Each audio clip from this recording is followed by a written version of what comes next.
Sagara Dasa Karuna Kori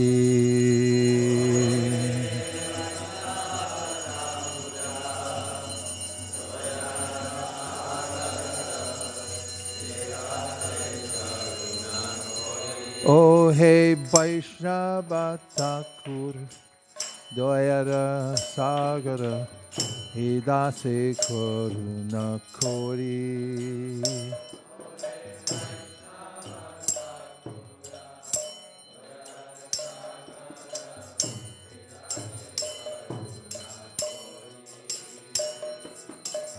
Diya Chaya Shodo He Amai Tomara Charana Dhori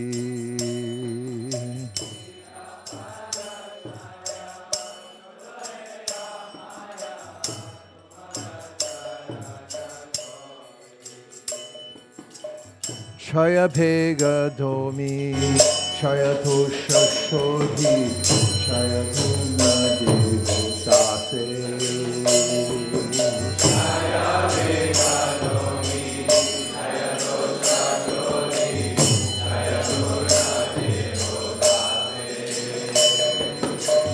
Chaya Satsanga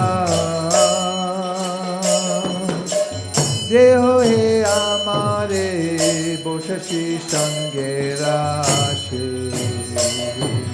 Chaya Satsanga Deho He Amare Boshashi Sangera Ekaki Amar Nahi Pai Malo Hare Nama Sankirtane Ekaki Amara Nahi Pai Malo Hare Nama Sankirtane Tumi Kripa Kori Shara Bindu Diya Deho Krishna Nama Dhane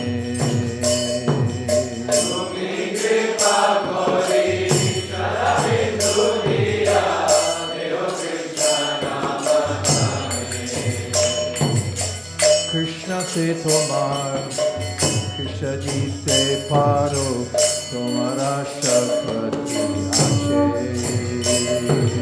Krishna se tomar, Krishna ji se paro, tomara shakti ache. Amito kanga, Krishna Krishna boli. Daita ba pache pache Amito Ganga Krishna Boli Daita ba pache pache Hey Vaishnava Thakur Joyara Sagata Idasi Kori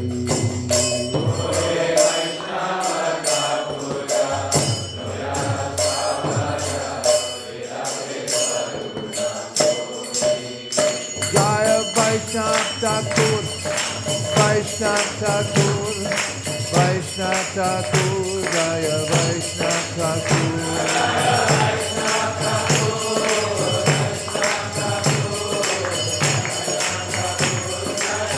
Jaya Jaya Prabhupada, Prabhupada, Prabhupada, Jaya Jaya Prabhupada.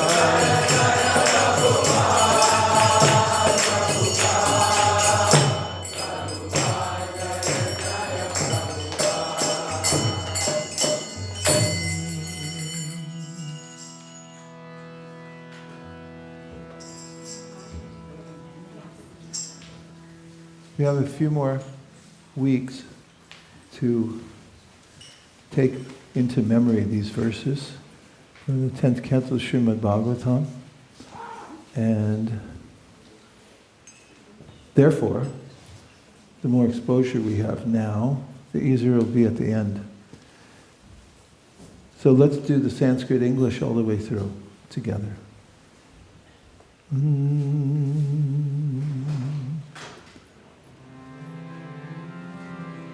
Little bit Nivritta Tarshe Rupagiyamana Bhavau Shadashotra Mano Virama Kautamashloka Kunanuvada Puman Virajeta Vina Pashubna.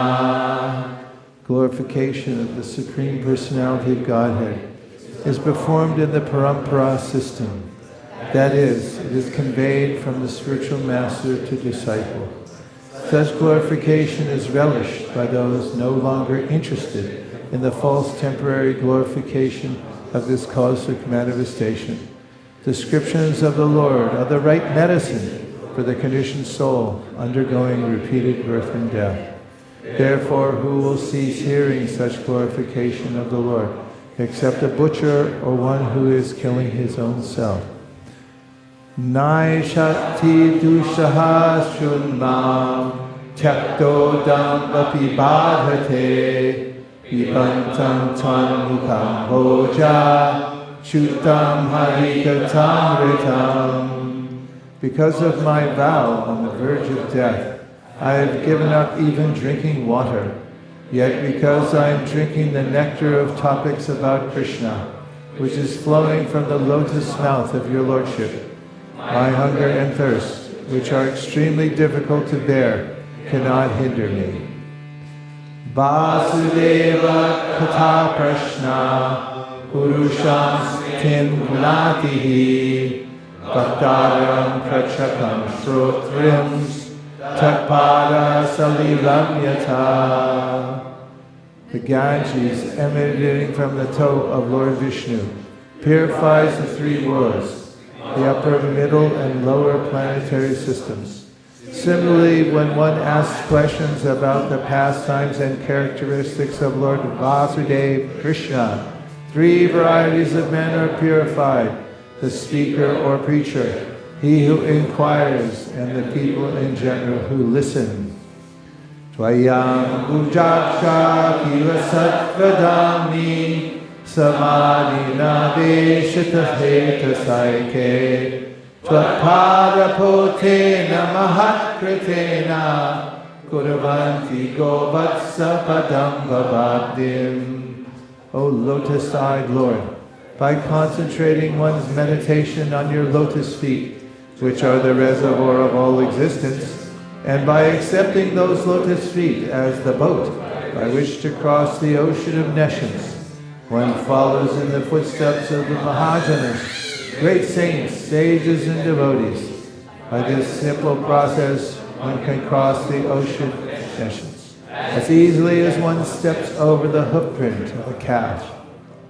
Yene ravindakshravamuktamaninas Kayasta bhava ravashuta buddhaya Aruya Krishna parampadam tata Patantya donadrita yushmadangaya. Someone may say that aside from the devotees who always seek shelter at the Lord's lotus feet, there are those who are not devotees but who have accepted different processes for attaining liberation. What happens to them? In answer to this question, Lord Brahma and the other demigods said, O lotus-eyed Lord, although non-devotees who accept severe austerities and penances to achieve the highest position may think themselves liberated, their intelligence is impure. They fall down from the position of imagined superiority because they have no regard for your lotus feet. Na nama rupe guna janma karma bhir nirupitavye tavatasya sakshina mano vachobhya manumeya vartmano deva priyayam pratiyantyatapihi. O Lord, your transcendental name and form are not ascertained by those who merely speculate on the path of imagination. Your name, form, and attributes can be ascertained only through devotional service. Shinvanganam samsmaranam chachintayam namani rupani cha mangalani te Kriyasu yasvach charanaravindayor Avishta Chaitana Bhavaya Kolpate. Even while engaged in various activities, devotees whose minds are completely absorbed at your lotus feet, and who constantly hear, chant, contemplate, and cause others to remember your transcendental names and forms, are always on the transcendental platform, and thus they can understand the Supreme Personality of Godhead. Mahadichalanam Drinam Grihinam Dina Chetasam. O my Lord, O great devotee, persons like you move from one place to another, not for their own interest, but for the sake of poor-hearted grahastas. Asan varnastrayo yasya pranato nuyam tanu shuklo raktas tatapita idanim Krishna tamgataha. Your son Krishna appears as an incarnation in every millennium.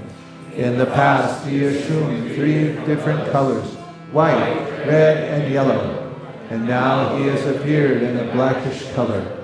In another Dwapara Yuga, he appeared as Lord Ramchandra in the color of Shuka, a parrot. All such incarnations have now assembled in Krishna. Shri Rajuvacha Nandakim Akarod Brahman Shreya Evam Mahodayam Yashodacha Mahabhaga Papo Yasya Stanam Hari. Having heard of the great fortune of Mother Yashoda, Parikshit Maharaj inquired from Shukadev Goswami, O learned Brahmana, Mother Yashoda's breast milk was sucked by the Supreme Personality of Godhead. What past auspicious activities did she and Nanda Maharaj perform to achieve such perfection in ecstatic love? Nayan Sutapo Bhagavan Ehinam Gopikasutaha Jnaninam Chabhabutanam Yata Bhakti Matamiha. The Supreme Personality of Godhead Krishna, the son of Mother Yashoda, is accessible to devotees engaged in spontaneous loving service, that he is not as easily accessible to mental speculators, to those striving for self-realization by severe austerities and penances, or to those who consider the body the same as the self. Itam satam brahma sukhanubhutya dasyam gatanam paradaivatena maya shitanam naradarakena sakam vijaru krita punya punjaha. Those who are engaged in self-realization, appreciating the Brahman effulgence of the Lord, and those engaged in devotional service, accepting the Supreme Personality of Godhead as Master, as well as those who are under the clutches of Maya, thinking the Lord an ordinary person, cannot understand that certain exalted personalities, after accumulating volumes of pious activities, are now playing with the Lord in friendship as cowherd boys. Yane prayasam yan prane prayasam vapasyanamanta eva jivanti sanmukalitam bhavadiyavartam stane stita shrutikatam tanuvan manokir ye prayasho jita jito yasitais trilokyam. Those who, even while remaining situated in their established social positions, throw away the process of speculative knowledge, and with their body, words, and mind, offer all respect to descriptions of your personality and activities, dedicating their lives to these narrations, which are vibrated by you personally and by your pure devotees. Certainly conquer your lordship, although you are otherwise unconquerable by anyone within the 3 worlds. Shreya Sritim Bhakti Mudasyate Vibho Klishyanti ye kevala bhotalabdaye Tesham asau kleshala eva shishyate Nanyad yatastula tushapugatinam. My dear Lord, devotional service unto you is the best path for self-realization. If someone gives up that path and engages in the cultivation of speculative knowledge, he will simply undergo a troublesome process and will not achieve its desired result. As a person who beats an empty husk of wheat cannot get grain, one who simply speculates cannot achieve self-realization. His only gain is trouble. Tate nukampam susamikshamano Bunjana evatma kritam vipakam Ridvad vapurbir vidatam namaste Jivetayo mukti pade sadayabhag. My dear Lord, one who earnestly waits for you to bestow your causeless mercy upon him, all the while patiently suffering the reactions of his past misdeeds, and offering you respectful obeisances with his heart, words and body, is surely eligible for liberation, for it has become his rightful claim. Atapite deva padam bujadvaya prasada lesha nugrihita evahi janati tattvam bhagavan mahimno nachanya eko pichadam vachinvan. My Lord, once favored by even a slight trace of the mercy of your lotus feet, and understand the greatness of your personality. But those who speculate to understand the Supreme Personality of Godhead are unable to know you, even though they continue to study the Vedas for many years. Samashritaye padapallavaplavam Mahat padam punya yashodhare Bhavam purir vatsa padam param padam Padam padam yadvipadam natesham. For those who have accepted the boat of the lotus feet of the Lord, who is the shelter of the cosmic manifestation and is famous as Murari, the enemy of the Mura demon, the ocean of the material world is like water contained in the calf's hoofprint. Their goal is Parampadam, Vaikuntha, the place where there are no material miseries, not the place where there is danger at every step. Itavad janmasapalyam ehinam iha dehishu kanir arter diyavacha shreya acharanam sada. Is the duty of every living being to perform welfare activities for the benefit of others with his life, wealth, intelligence, and words. Kamam krodham vayam sneham aikyam saudridam evacha nityam haro vidatato yanti tanmayatam hite. Persons who constantly direct their lust, anger, fear, protective affection, feeling of impersonal oneness, or friendship toward Lord Hari are sure to become absorbed in thought of Him.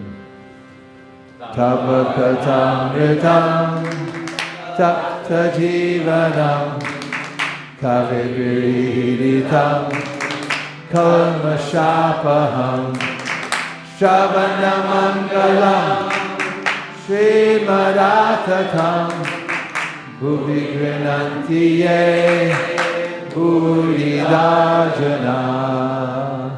The nectar of your words and the descriptions of your activities are the life and soul of those suffering in this material world.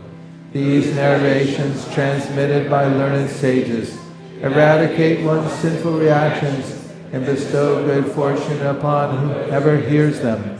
These narrations are broadcast all over the world and are filled with spiritual power. Certainly those who spread the message of Godhead are most magnificent.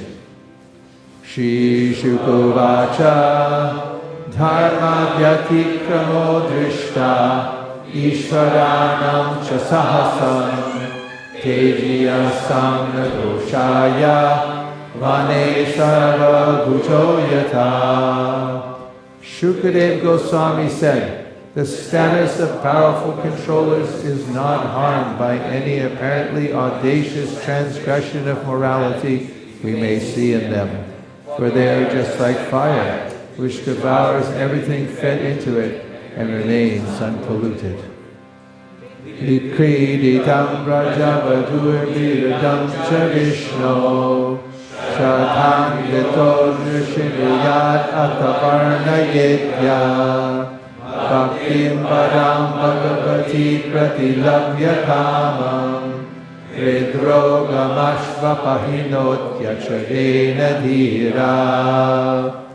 Anyone who faithfully hears or describes the Lord's playful affairs with the young gopis of Vrindavan will attain the Lord's pure devotional service.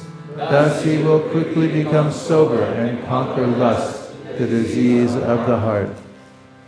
Yasyam gripan kajarajasnapanam mahanto panchanti mapatilivatmatamo pahatyaye Yaryam buchakshalapaya bhavaprasadam Chayamasumvrata krishan shatajanma visyad.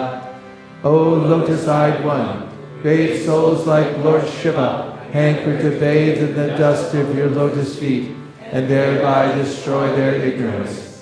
If I cannot obtain your mercy, I shall simply give up my vital force, which shall have become weak from the severe penances I will perform. Then after hundreds of lifetimes of endeavor, I may obtain your mercy. Kaham daridra papiyan pa Krishna Shri Ketanaha Rama Banduriti Smaham Bahubhyam Paripapita. Who am I, a sinful poor friend of a Brahmana? And who is Krishna, the Supreme Personality of Godhead, full of 6 opulences? Nonetheless, he has embraced me with his 2 arms. Mai bhakti bhutana amritakvaya kalpate tishyayat asimat sneho bhavatinam marapanaha. Rendering devotional service to me qualifies any living being for eternal life. But by your good fortune, you have developed a special loving attitude toward me, by which you have attained me. Ahushtate nalina nava padara pindam yogeshware hirikachintya magada bodhai samsara kupa patito taranavalam Geham jusham apimanas yudayat sadana. The gopis spoke thus, Dear Lord, whose navel is just like a lotus flower, your lotus feet are the only shelter for those who have fallen into the deep well of material existence. Your feet are worshipped and meditated upon great mystics and highly learned philosophers. We wish that those lotus feet may also be awakened within our hearts, although we are only ordinary persons engaged in household affairs. Yasyatma buddhi kunape trikatuke sati kalatradi shubhauma ichyadi yatirta bhuti salalena karichich Janeshva Vigeshu Saeva Kokara. One who identifies himself as the inert body composed of mucus, bile, and air, who assumes his life and family are permanently his own, who thinks an earthen image of the land of his birth is worshipable, or who sees a place of pilgrimage as merely the water there, but who never identifies himself with, feels kinship with, worships, or even visits those who are wise in spiritual truth. Such a person is no better than a cow or an ass. Shri Bhagavan Uvacha Yasyaham Anagrindami Tarishe Tadakam Shanai tato danam kajantyasya sajanatu kadukitam. The personality of Godhead said, if I especially favor someone, I gradually deprive him of his wealth. Then the relatives and friends of such a poverty-stricken man abandon him. This way he suffers one distress after another. Jayati Jayati Devaki Janmavado Yadavada Parishat Swayar Odhirasyana Dharmam Sthirachara Vignana Susrisashi Mukena Rajapura Vanitanam Vardayam Kamadevam. Lord Sri Krishna is he who is known as Jananivasa, the ultimate resort of all living entities, and who is also known as Devaki Nandana or Yashoda Nandana, the son of Devaki and Yashoda. He is the guide of the Yadu dynasty, and with his mighty arms he kills everything inauspicious as well as every man who is impious.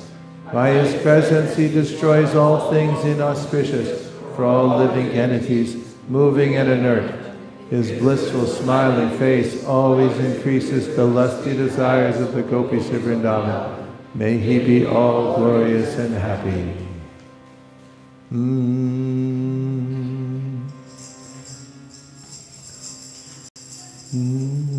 Namasheshtam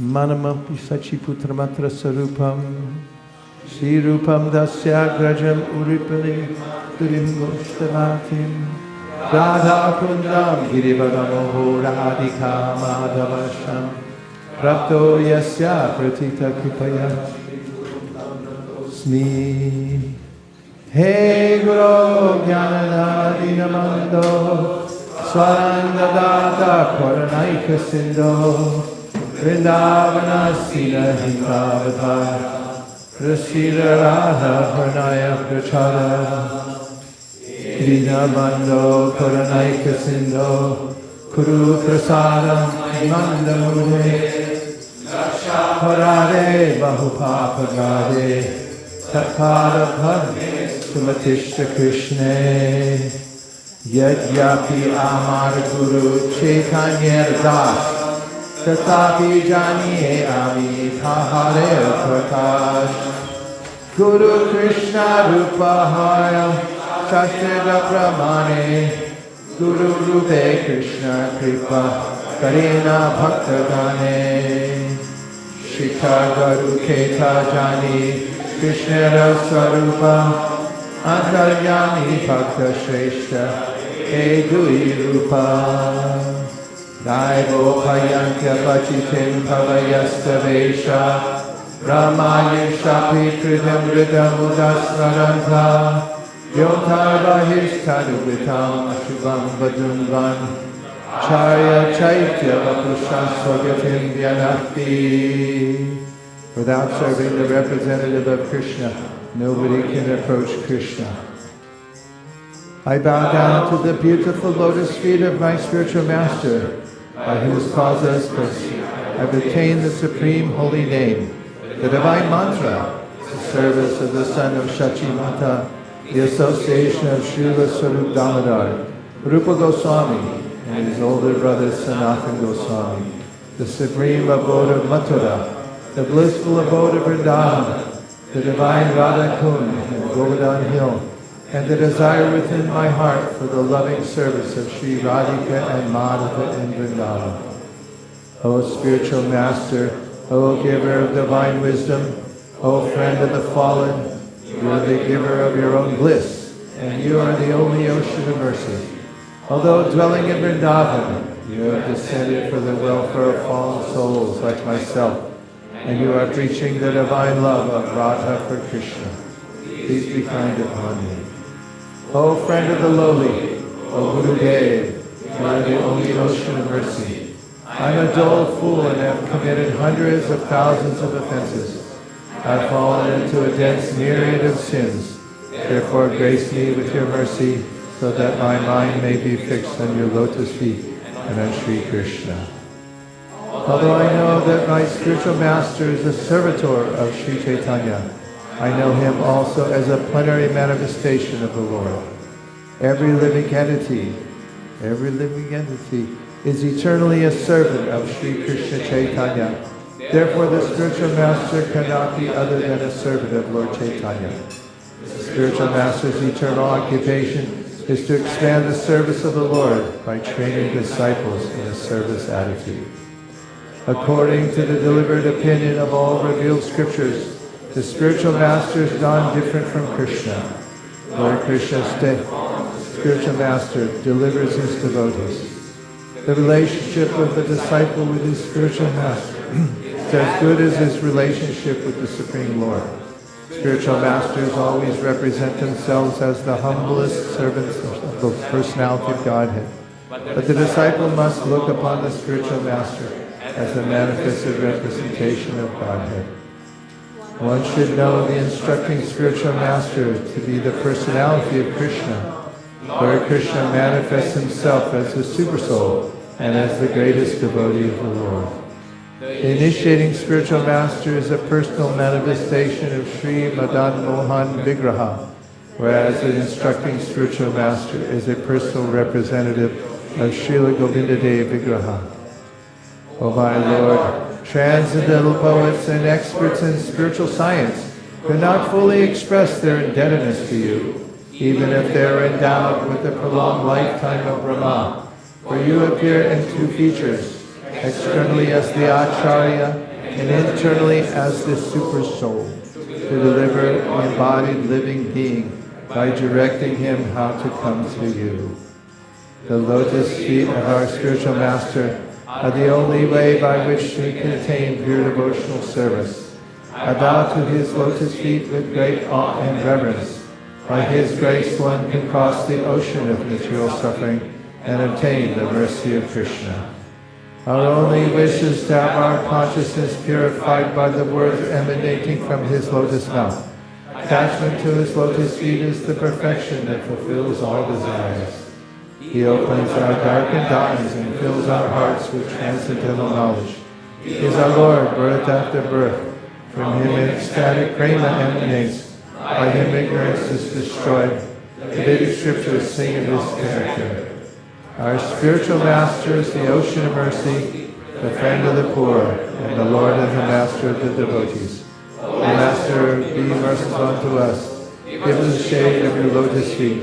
Your fame is spread all over the three worlds.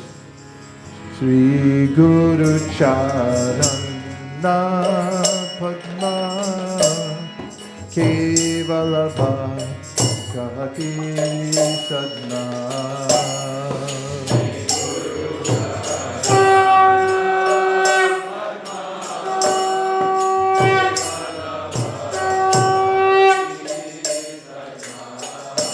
Bando Mui Savadana Mate Bando Mui Savadana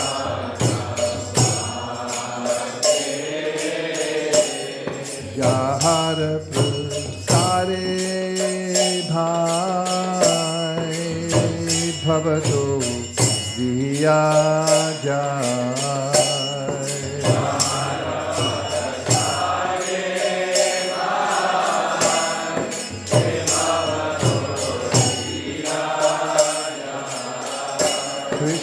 Prapti hoy jaha hate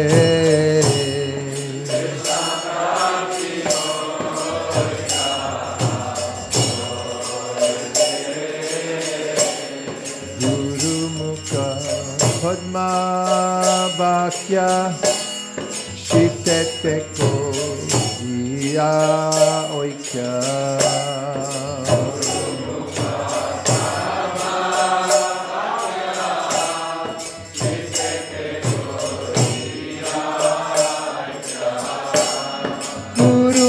Padma Vakya Chittete Koriya Oikya Guru Mukha Padma Vakya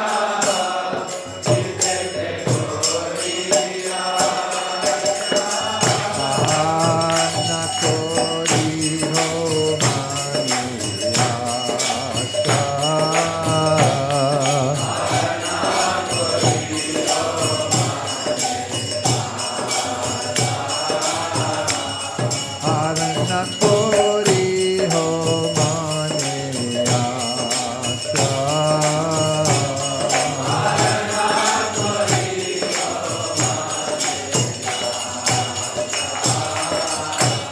Sri Guru Charane Rati Ekte Uttamagati.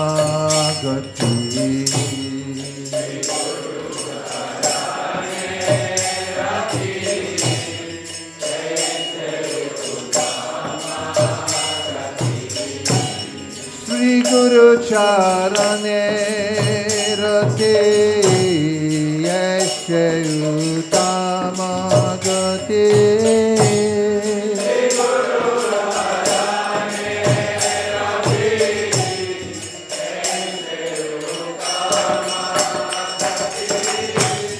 Prasade pure sarvasa.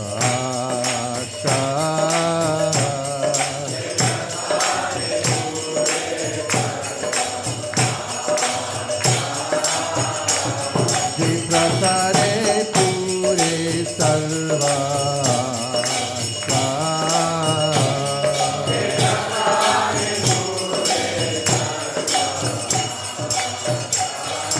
Satudan jane jane kabute.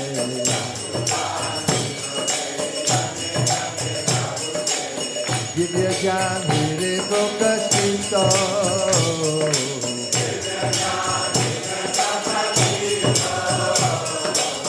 Divya jnan mere prokashito.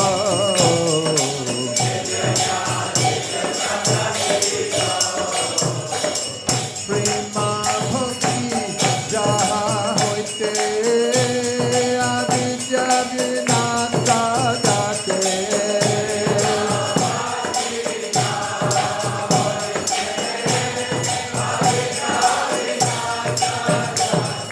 Prema bhakti jaha hoite avidya vinata jate.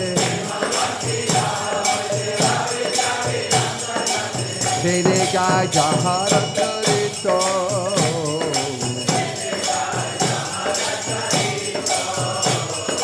Tere gai jahara karito.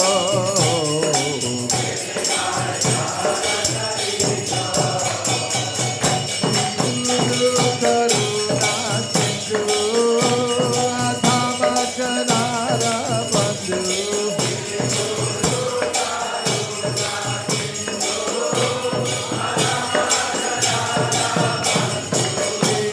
Karuna sindhu adama janara bandhu.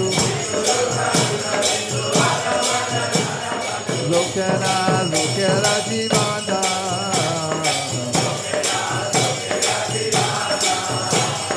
Lokana lokera jivana.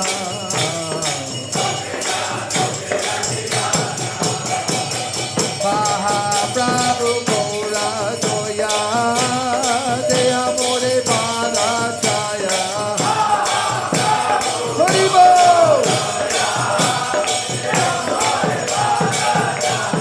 Mahaprabhu Gora Doya Deha More Bharachaya. Baby Jack Tribhuvana.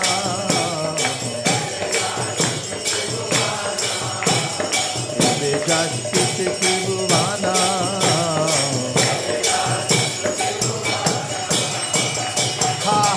Prabhu Gora Doya Deha More Bharachaya.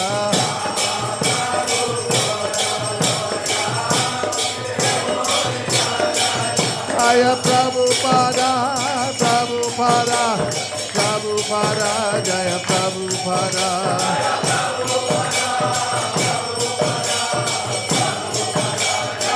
Jaya Jaya Prabhupada, Prabhupada, Prabhupada, Jaya Jaya Prabhupada.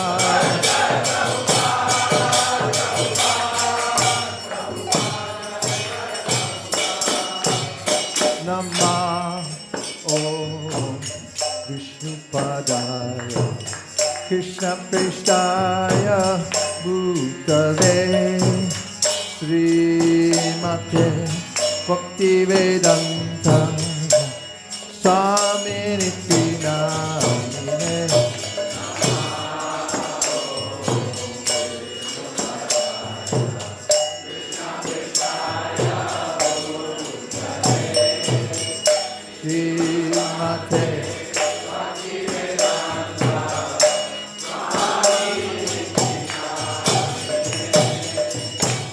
Namaste Saraswate Deve Gauravani Pracharine Nirvishesha Shunnavadi Paschatyarishatarine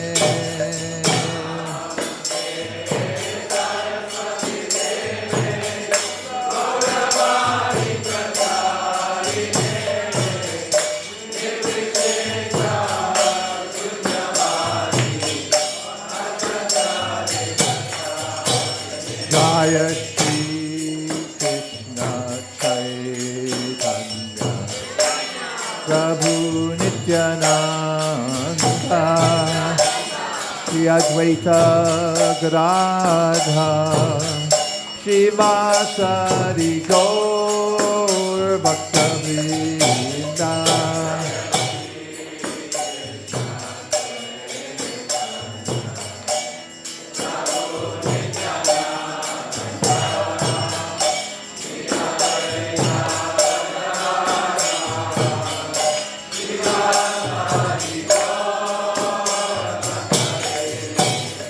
Jaya Shri Krishna Chaitanya Prabhu Nityananda Shri Advaita Gadadha Shivasari Gaur Bhakta-vrinda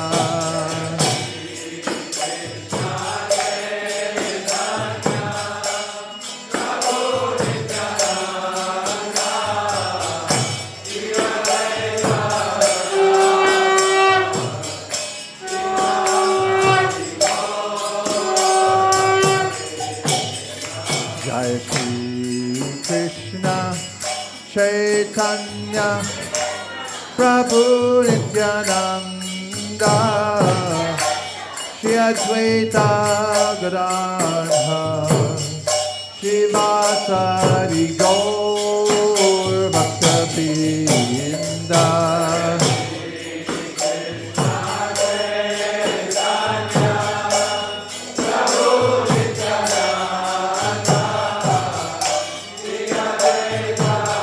Radha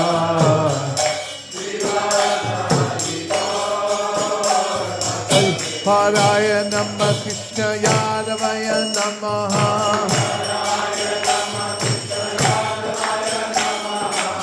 Yadavaya Madhavaya Keshavaya Namaha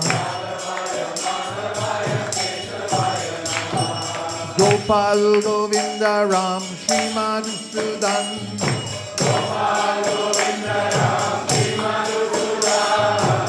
Giridhari Gopinath Madan Mohan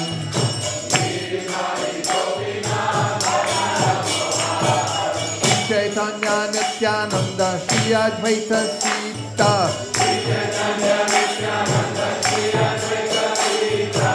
Hari Guru Vaishnava Bhagavata Gita Shri Rup Sanatan Bhata Raghunath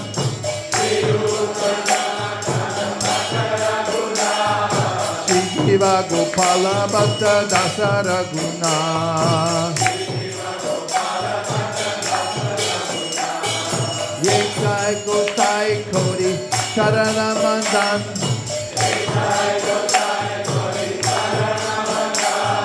Jahoite Vignanath Abhishtapuran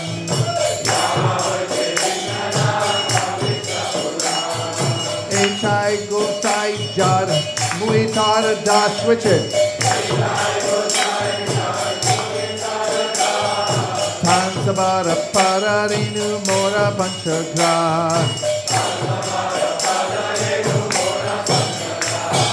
Tandera Charana Seve Bhakta Sanivas Janame Janame Hoye Abhilash Echai Jai Gosai Jabe Bajya Koilabas Radha Krishna Nitya Lila Koila Prakash Shri Radha Krishna Nitya Lila Koila Prakash Bolo Anande Bolo Hari Bhaja Vrindavan Bolo Anande Bolo Hari Bhaja Vrindavan Bhaja Vrindavan Bhaja Vrindavan Bhaja Vrindavan Bhaja Vrindavan Bolo Anande Bolo Hari Bhaja Vrindavan Bolo Anande Bolo Hari Bhaja Vrindavan Shri Guru Vaishnava Padi Madhwami Aman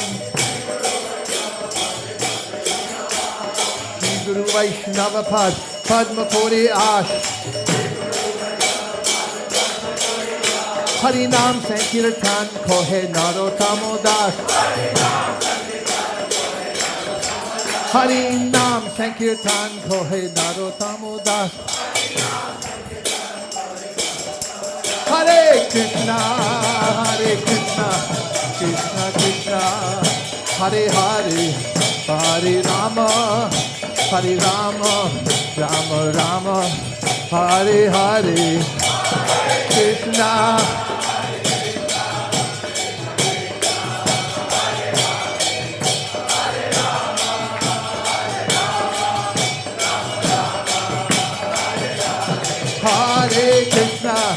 Hare Krishna, Krishna Krishna, Hare Hare, Hare Rama, Rama Rama, Hare Hare, Krishna, Krishna, Krishna Krishna, Hare Hare, Hare Rama, Rama Rama, Hare Krishna. Hare Krishna, Krishna Krishna, Hare Hare, Hare Rama, Rama Rama, Hare Hare, Hare Krishna, Krishna Krishna Krishna, Hare Hare, Rama,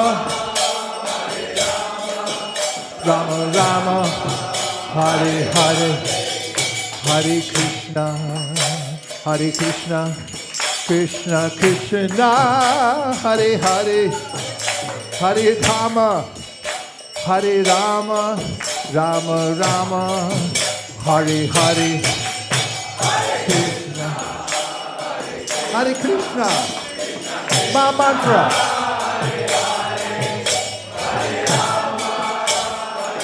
Get ready.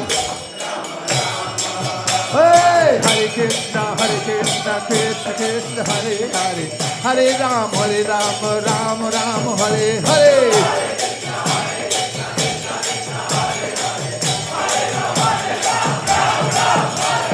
Hare Krishna, Krishna Krishna, Hare Hare, Hare Rama, Rama, Hare Hare.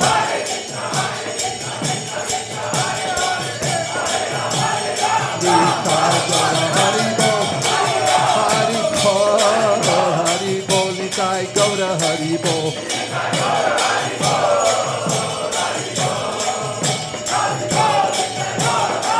Jaya Jaya Prabhupada, Jaya Jaya Prabhupada.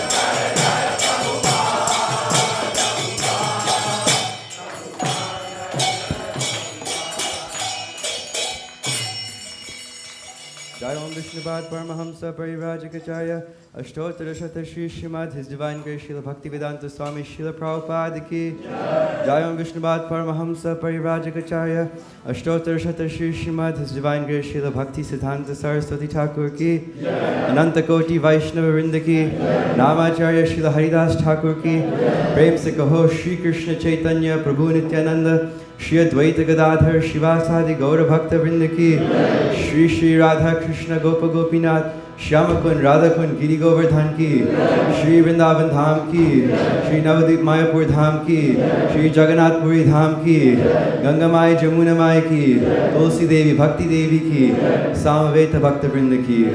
All glories to the assembled devotees. All glories to the assembled devotees. All glories to the assembled devotees. All glories to Shri Shri Guru and Gauranga.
Let's welcome to ISKCON of Silicon Valley, His Grace Yudhishthira Prabhu and his wife Radha, and all of their devotees that just came all the way down from Santa Rosa. Please welcome.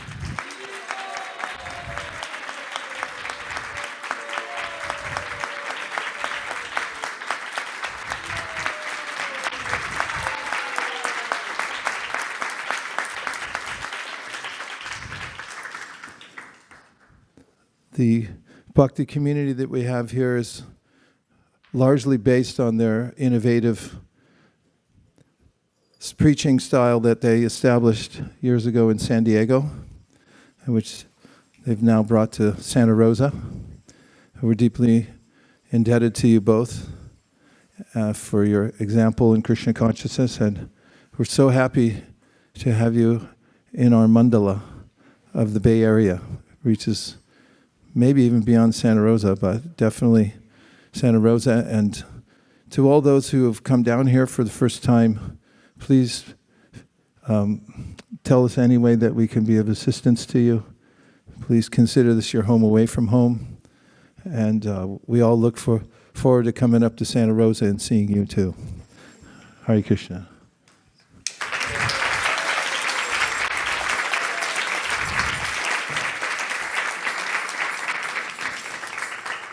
Jaya Radha Madhava Jaya Kunja Bihari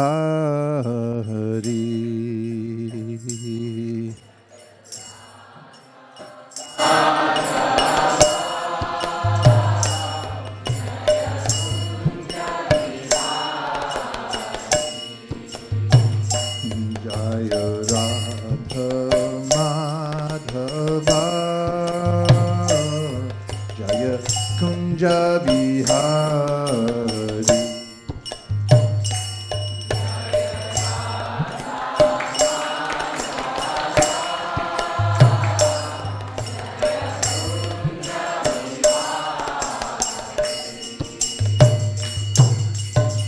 Gopi Janna Vallabha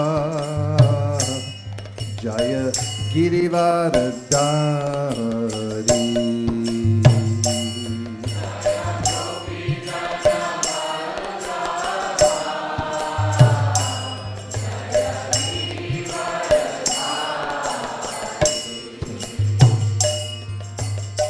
Gopi Janna Vallabha Jaya Girivaradari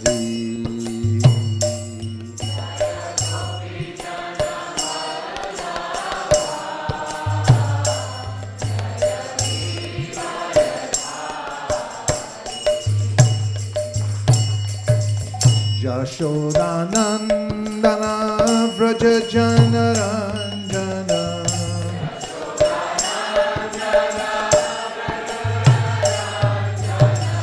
Yashodanandana Vraja Janaranjana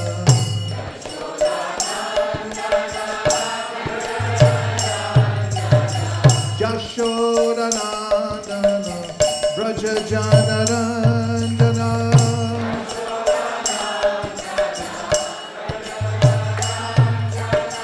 Yashodanandana Vraja Janaranjana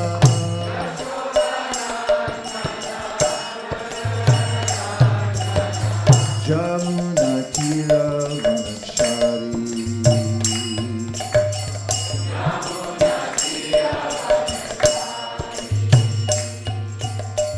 Jamuna Tira Vanachari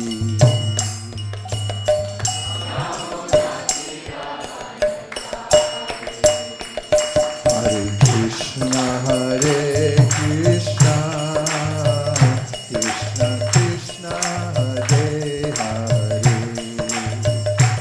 Hare Rama Hare Rama Rama Rama Hare Hare Hare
Hare Krishna, Krishna Krishna, Hare Hare, Hare Rama, Rama Rama, Hare Hare.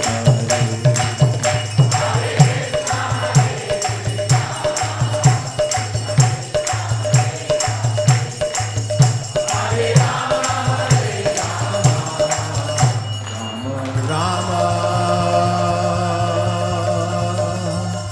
Hare Hare.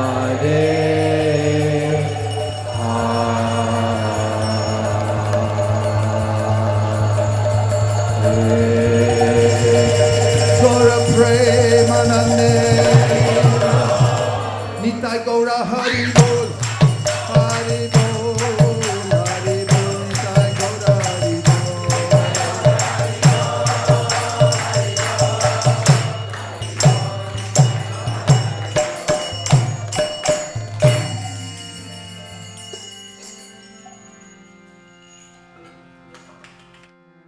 Om Namo Bhagavate Vasudevaya. Om Namo Bhagavate Vasudevaya. Om Namo Bhagavate Vasudevaya. Narayanam Namaskritya Naram Chaiva Narottamam Devim Sarasatim Vyasam Tato Jayamudiraye. Before reciting the Srimad Bhagavatam, which is the very means of conquest, one should offer respectful obeisances unto the personality of Godhead Narayan, unto Narayan Rishi, the supermost human being, unto Mother Saraswati, the goddess of learning, and unto Srila Vyasadeva, the author. Good morning, everyone. Good morning, Vaisesika. Today we're reading from Srimad Bhagavatam, and we're at text number 1-21. This is Sutta Goswami speaking to the sages at Naimisharanya. And the translation for this verse is as follows. I'll say and please repeat. Thus the knot in the heart is pierced, and all misgivings are cut to pieces. The chain of fruitive actions is terminated when one sees the self as master. And these are the word for word. Pidyate, pierced. Hridaya, heart. Granti, knots. Chidyante, cut to pieces. Sarva, all. Samshaya, misgivings. Shiyante, terminated. Cha, and. Asya, his. Karmani, chain of fruit of actions. Drishte, having seen. Eva, certainly. Atmani, unto the self. Ishvare, Vidyate hridaya grantish, chidyante sarva sankshaya, shiyante chasya karmani, drishta eva manishvare. One and one. Vidyate hridaya grantish, chidyante sarva sankshaya, shiyante chasya karmani, drishta eva manishvare. Vidyate hridaya grantis, Vidyate hridaya grantish, chidyante sarva samshayaha, chidyante sarva sankshaya, Kshiyante chasya karmani Shiyante chasya karmani Drishtva evatmanishvare. drishta eva manishvare. Purport. Vidyate hridaya granthe Jaterdaya grantish Chidyante sarva sansaya chidyante sarva sankshaya Shiyante chasya karmani Shiyante chasya karmani. Drishta evatmanishvare. Purport. Attaining scientific knowledge of the personality of Godhead means seeing one's own self simultaneously. As far as the identity of the living being as spirit self is concerned, there are a number of speculations and misgivings. The materialist does not believe in the existence of the spirit self, and empiric philosophers believe in the impersonal feature of the whole spirit without individuality of the living beings.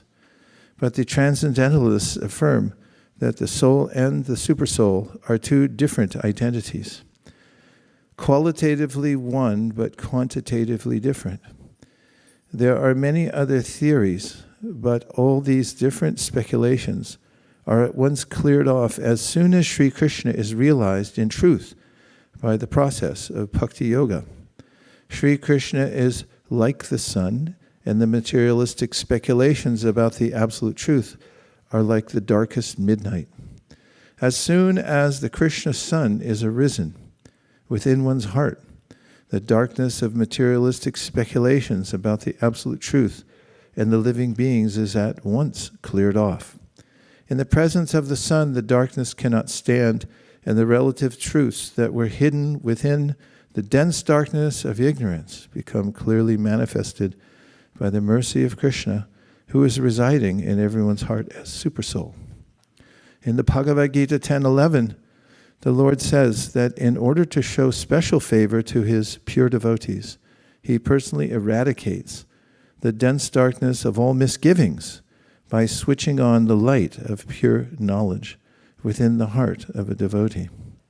Therefore, because of the personality of Godhead's taking charge of illuminating the heart of his devotee, certainly a devotee engaged in his service in transcendental love cannot remain in darkness. He comes to know everything of the absolute and the relative truths. The devotee cannot remain in darkness, and because a devotee is enlightened by the personality of Godhead, his knowledge is certainly perfect. This is not the case for those who speculate on the absolute truth by dint of their own limited power of approach. Perfect knowledge is called parampara, or deductive knowledge coming down from the authority to the submissive oral receiver who is bona fide by service and surrender. One cannot challenge the authority of the Supreme and know him also at the same time. He reserves the right of not being exposed to such a challenging spirit of an insignificant spark of the whole, a spark subjected to the control of illusory energy. The devotees are submissive, and therefore the transcendental knowledge descends from the personality of Godhead to Brahma, and from Brahma to his sons and disciples in succession. This process is helped by the Supersoul within such devotees. This is the perfect way of learning transcendental knowledge. This enlightenment perfectly enables the devotee to distinguish spirit from matter, because the knot of spirit and matter is untied by the Lord, This knot is called ahankara, and it falsely obliges a living being to become identified with matter. As soon as this knot is loosened, therefore all the clouds of doubt are at once cleared off. One sees his master and fully engages himself in the transcendental loving service of the Lord, making a full termination of the chain of fruit of action. In material existence, a living being creates his own chain of fruit of work and enjoys the good and bad effects of those actions life after life. But as soon as he engages himself in the loving service of the Lord, he at once becomes free from the chain of karma. His actions no longer create any reaction. I offer my respectful obeisances to His Divine Grace A.C. Bhaktivedanta Swami Prabhupada, the founder Acharya of the International Society for Krishna Consciousness, and the commentator on this Srimad Bhagavatam that we're reading today. My respectful obeisances to all the previous acharyas and all the exalted assembled devotees. Assembled. Vancha kalpatarubhascha kripa sindhubhyevacha patitanam pavanebhyo vaishnavebhyo namo namaha. And in this, we hear of the emergence of our true self in relationship with the Supreme Soul, Krishna. It's as if we had lost ourselves in the material world. It's as if the soul has gone into exile and is lost to him or herself. In fact, when we come into the world, we don't know who we are, nor do we know where we are or who we're surrounded by. But we take on roles according to the designations of this body. We may be a little baby, or we may become a son or daughter, and we have relatives, which means it's relative to the position we're in presently. It's not absolute. Nonetheless, we do have an eternal personhood, or I should say our personhood is eternal. It's always there. And we have a relationship with the Supreme Person. In the Bhagavad Gita, Krishna makes it very clear that he's a person. In fact, one whole chapter, 15, Purushottam Yoga, is dedicated to the premise that everything comes from the Supreme Person. And we're also persons. And we have a very specific purpose. Krishna's existence is unlimited joy. And to expand his joy, he manifests us. Eko Bahusham means the one becomes many for his own enjoyment. So we're involved with Krishna eternally. So nitya sambandha prakritischa paraivasa. We have an eternal kinship with the Lord, a relationship that's ever blissful. However, by cohorting with Krishna's external or inferior energy and being confused by of our identity, about our identity, we become lost to ourselves. Therefore, the Sri Upanishad says, Asurya nama te loka andhena tamasavrita tamste britya bhigashanti eke chatmahano janaha. A scary concept, which is that the soul may become lost and forget everything about his true identity. In fact, it's called Atmaha, the killing of the self. It doesn't literally mean the self is extinguished or dead, because the soul never dies, but it's lost as if in oblivion, as the soul becomes unaware of his self. It's hard to use a pronoun because his, her, they, as in relationship, the soul actually should be she, because the soul's prakriti or material nature, nonetheless, the limitations of our language. And this verse is describing a point at which we rediscover ourselves through the process of devotional service. And that happens because of Krishna. When we turn our attention towards Krishna, who's all light, Krishna, Surya, Sama, Maya, Haya, Andakar. As mentioned in the Sri Chaitanya Charitamrita, that Maya is like darkness, but Krishna is like the light. But when we turn to Krishna, then we're able to see not only Krishna, he's always there, but we can also see ourselves. And the embarrassment of taking on a false identity in the material world then becomes apparent to us, that we've compromised our actual situation and we feel unfulfilled because of not being able to take up the actual position of a soul in relationship to Krishna. We become waylaid by the material nature. Prabhupada describes this in a purport as if a pedestrian might become lost in the fog. You're walking and you can't see where you're going, and then you're lost. And there are descriptions of that in the Srimad Bhagavatam. For example, in the 5th canto of the Bhagavatam, Shukadeva Goswami describes how the material nature is like a forest. It's called the forest of enjoyment, or the forest of so-called enjoyment. There's a way in which somebody thinks of improving their life and they go into the forest to find wealth, maybe pan for gold or find some treasure. They become lost, and then they're harassed by jackals, crickets. They fall into various unfavorable circumstances in the forest, and they can't find their way out. So this is the plight of one who's forgotten Krishna. The Srimad Bhagavatam points out that one can remedy this situation by turning one's attention back to Krishna. This is the essence of devotional service. And the benefit, the side benefit of that is that we see ourselves. And we can reclaim our self as the heroic self.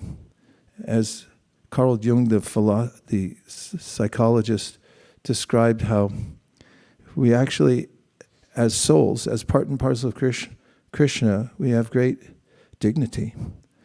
As Prabhupada mentions here, we're qualitatively the same as Krishna. This is a eternally exalted position. But somehow I've settled for a false sense of self. And then Prabhupada describes in a purport in the Srimad Bhagavatam about how that same heroic self, covered by a false identity, then becomes a false hero. And there's two kinds of heroes, Prabhupada said. There's the hero who is a great exploiter of material nature. Although to those with an objective view, such heroism is not just short-lived, but also ludicrous. For instance, Bhumi, earth personified, in the Srimad Bhagavatam speaks up in the Bhumi Gita, and she said, who are all these so-called heroes? They're born into the world and they conquer others, spill blood of others and their own blood to claim land. As far as she's concerned, they're only here for about 5 minutes. And she says after they've claimed land and said, this is our land or my land, then she says they're not satisfied. They want the water also. They say, this is my segment of ocean. And in New York City, there are air rights. I own this air above my building by this much. You have to own it before you can build above. In Denver, Colorado, some years ago, there was a ban on collecting water from the rain. You couldn't collect it in your yard. It was illegal because that belonged to the state government, not to the individual who caught it from the sky. So there's a way in which the restrictions we find from our material existence or our ways of trying to exploit the material nature come back to us as the opposite effect we were looking for. Arjuna mentions this in the first chapter of the Bhagavad Gita when he says to Krishna that it seems as if I'm getting the opposite of what I wanted. And Prabhupada comments on that one of his classic classes in which he describes how that's what happens to everybody who tries to be heroic against the material nature.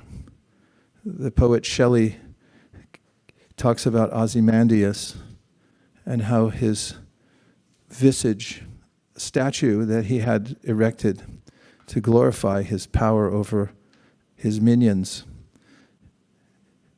was lying in the sand in the vast desert, and it had been worn down over time by the blasting sands of the desert. And he had declared, look at me, look upon my power and be afraid. But now his statue, he's long gone, his statue's lying in the desert. So the heroism of the material world is sad. And it's not actual heroism, but the reclamation of oneself, that's not only the purpose of life, but it's also heroic. To embrace the discipline. It's not just effort, but it's actually a reconciliation with our true selves. That I am a part of God, and I have an eternal blissful duty in relationship to God. And by embracing that relationship, however ensconced in the material world one may be, as this verse points out, Vidyate hrideya grantish, there's a severing of my attachment to the material world, my inordinate attachment, my unnecessary attachment to the material world. It gets cut by the process of devotional service. And of course we hear later in the Srimad Bhagavatam, the 11th canto, Bhayam dvitiya abhinibesha syad, ishad apetasya viparya yosmriti, which describes the similar phenomena that I've turned away from Krishna. Because of turning away, I'm now afraid. There's nothing to be afraid of. But I nonetheless become afraid because I'm in darkness of my identity. And I'm in darkness above my identity because I've turned away from the light. Bhayam dvitiya abhiniveshata. I become absorbed in something that I think is not God. And bhayam syat, fear arises. Ishad means God. Apetasya means I've turned my head away. Viparya, I'm backwards. Smriti, my thinking process is wrong. You got to get your head right. You have to get your, what did they say? How's the saying go? You got to get right with God. And that's the simple message given in the Bhagavatam. And then tanmayata Buddha abhajeta. Tanmayatam Buddha. There's a way in which Maya has a bewildering potency. There's two potencies of Maya, throwing potency and a covering potency. When one misuses a free will, I shouldn't have said that, it's going to turn into something. But when one misuses one's free will, there's a way in which Maya accommodates by giving us a false sense of self, a false identity, false ID card, and doing business as somebody else that I'm not. And that's Maya's potency that was noted by Prahlad Maharaj when he said that I'm not afraid of you, Lord Nrsingadeva, I'm afraid of your Maya, because it's like a big wheel that I can become caught in and pulled away.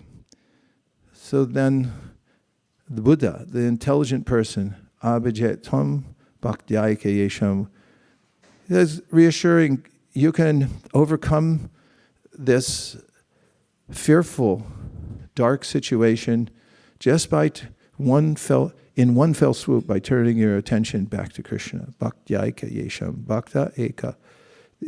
One thing, that's all you need, bhakti. Turn back to Krishna. Bhaktyayika yesham gurudeva tatma. Krishna has a way of presenting himself in this world to give everyone opportunity to turn back to him. He has representatives. He has Shastra. And if one takes advantage of those, tasmad ekena manasa Bhagavan Sattvatam Vati Shrotavya Kirtitavyascha Deya Pujas Janityara. And goes on with the process of devotional service. Then the knot will be cut. My true self will be revealed, and one's life then becomes an exhibition of heroism at every moment. And it's an exhilarating experience to have once and for all, and realize for oneself that one has overcome the oppression of the senses. And this can be accomplished by the process of pure devotional service. Those are some introductory remarks, and now let's have some discussion. To expand the discussion, please ask questions or give some relevant pramanam or make a reflection. Krishna Dev.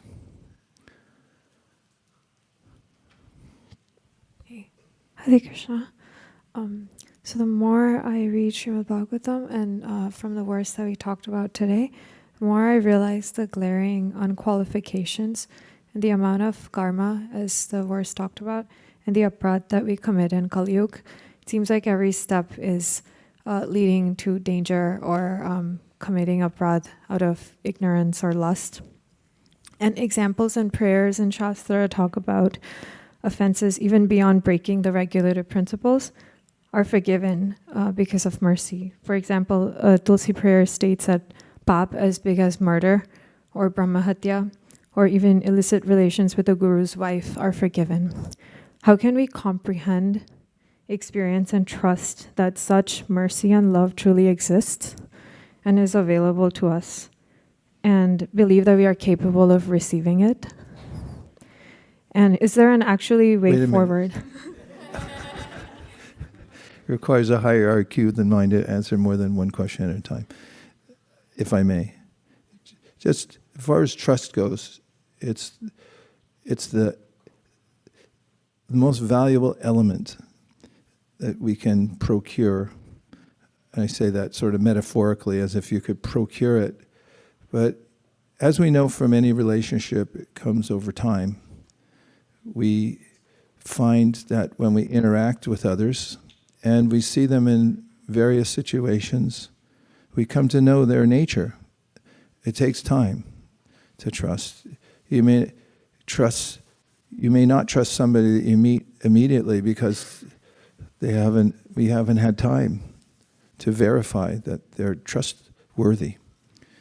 And so when you interact with somebody and they're consistent in the way they show up, or even if they forget to show up or don't show up, they're contrite at the right times and in the right ways, and that we start to develop trust. And it's also important that we may consider that we may act in such a way that Krishna can trust us. This two-way, any relationship is two-way. This relationship that we have with Krishna is personal. It's not mechanical.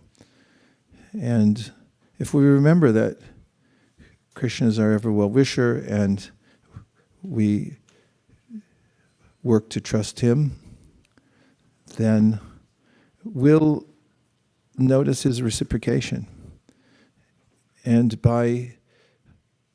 as in any relationship, by noticing the reciprocation, as Prabhupada indicated in the purport by quoting from Bhagavad Gita 10:11, which is Tesham Ivanukam Partam Aham Agyana Jamdamaha Nashayam Yatma Bhavasto Gyana Dipena Bhashvata. That when one sincerely tries to reach Krishna, then, as Prabhupada wrote in the purport here, Krishna flips on a light. In the Gita, it's a lamp, the kind that you might light with with mantra maybe.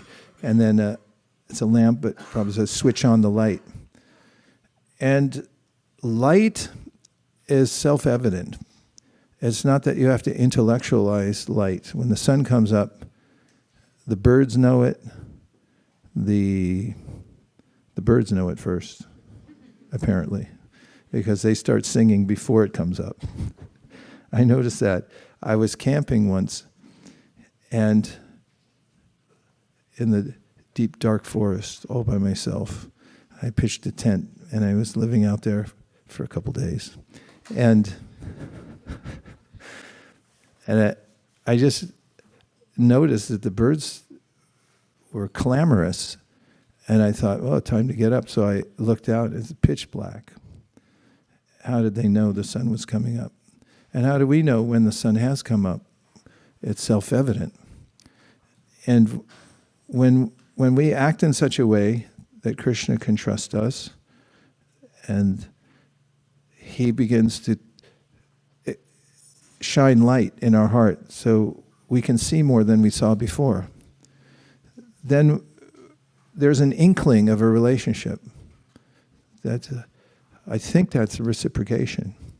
We may verify that, but as time moves on, as in any relationship, we become more and more certain. And that certainty leads to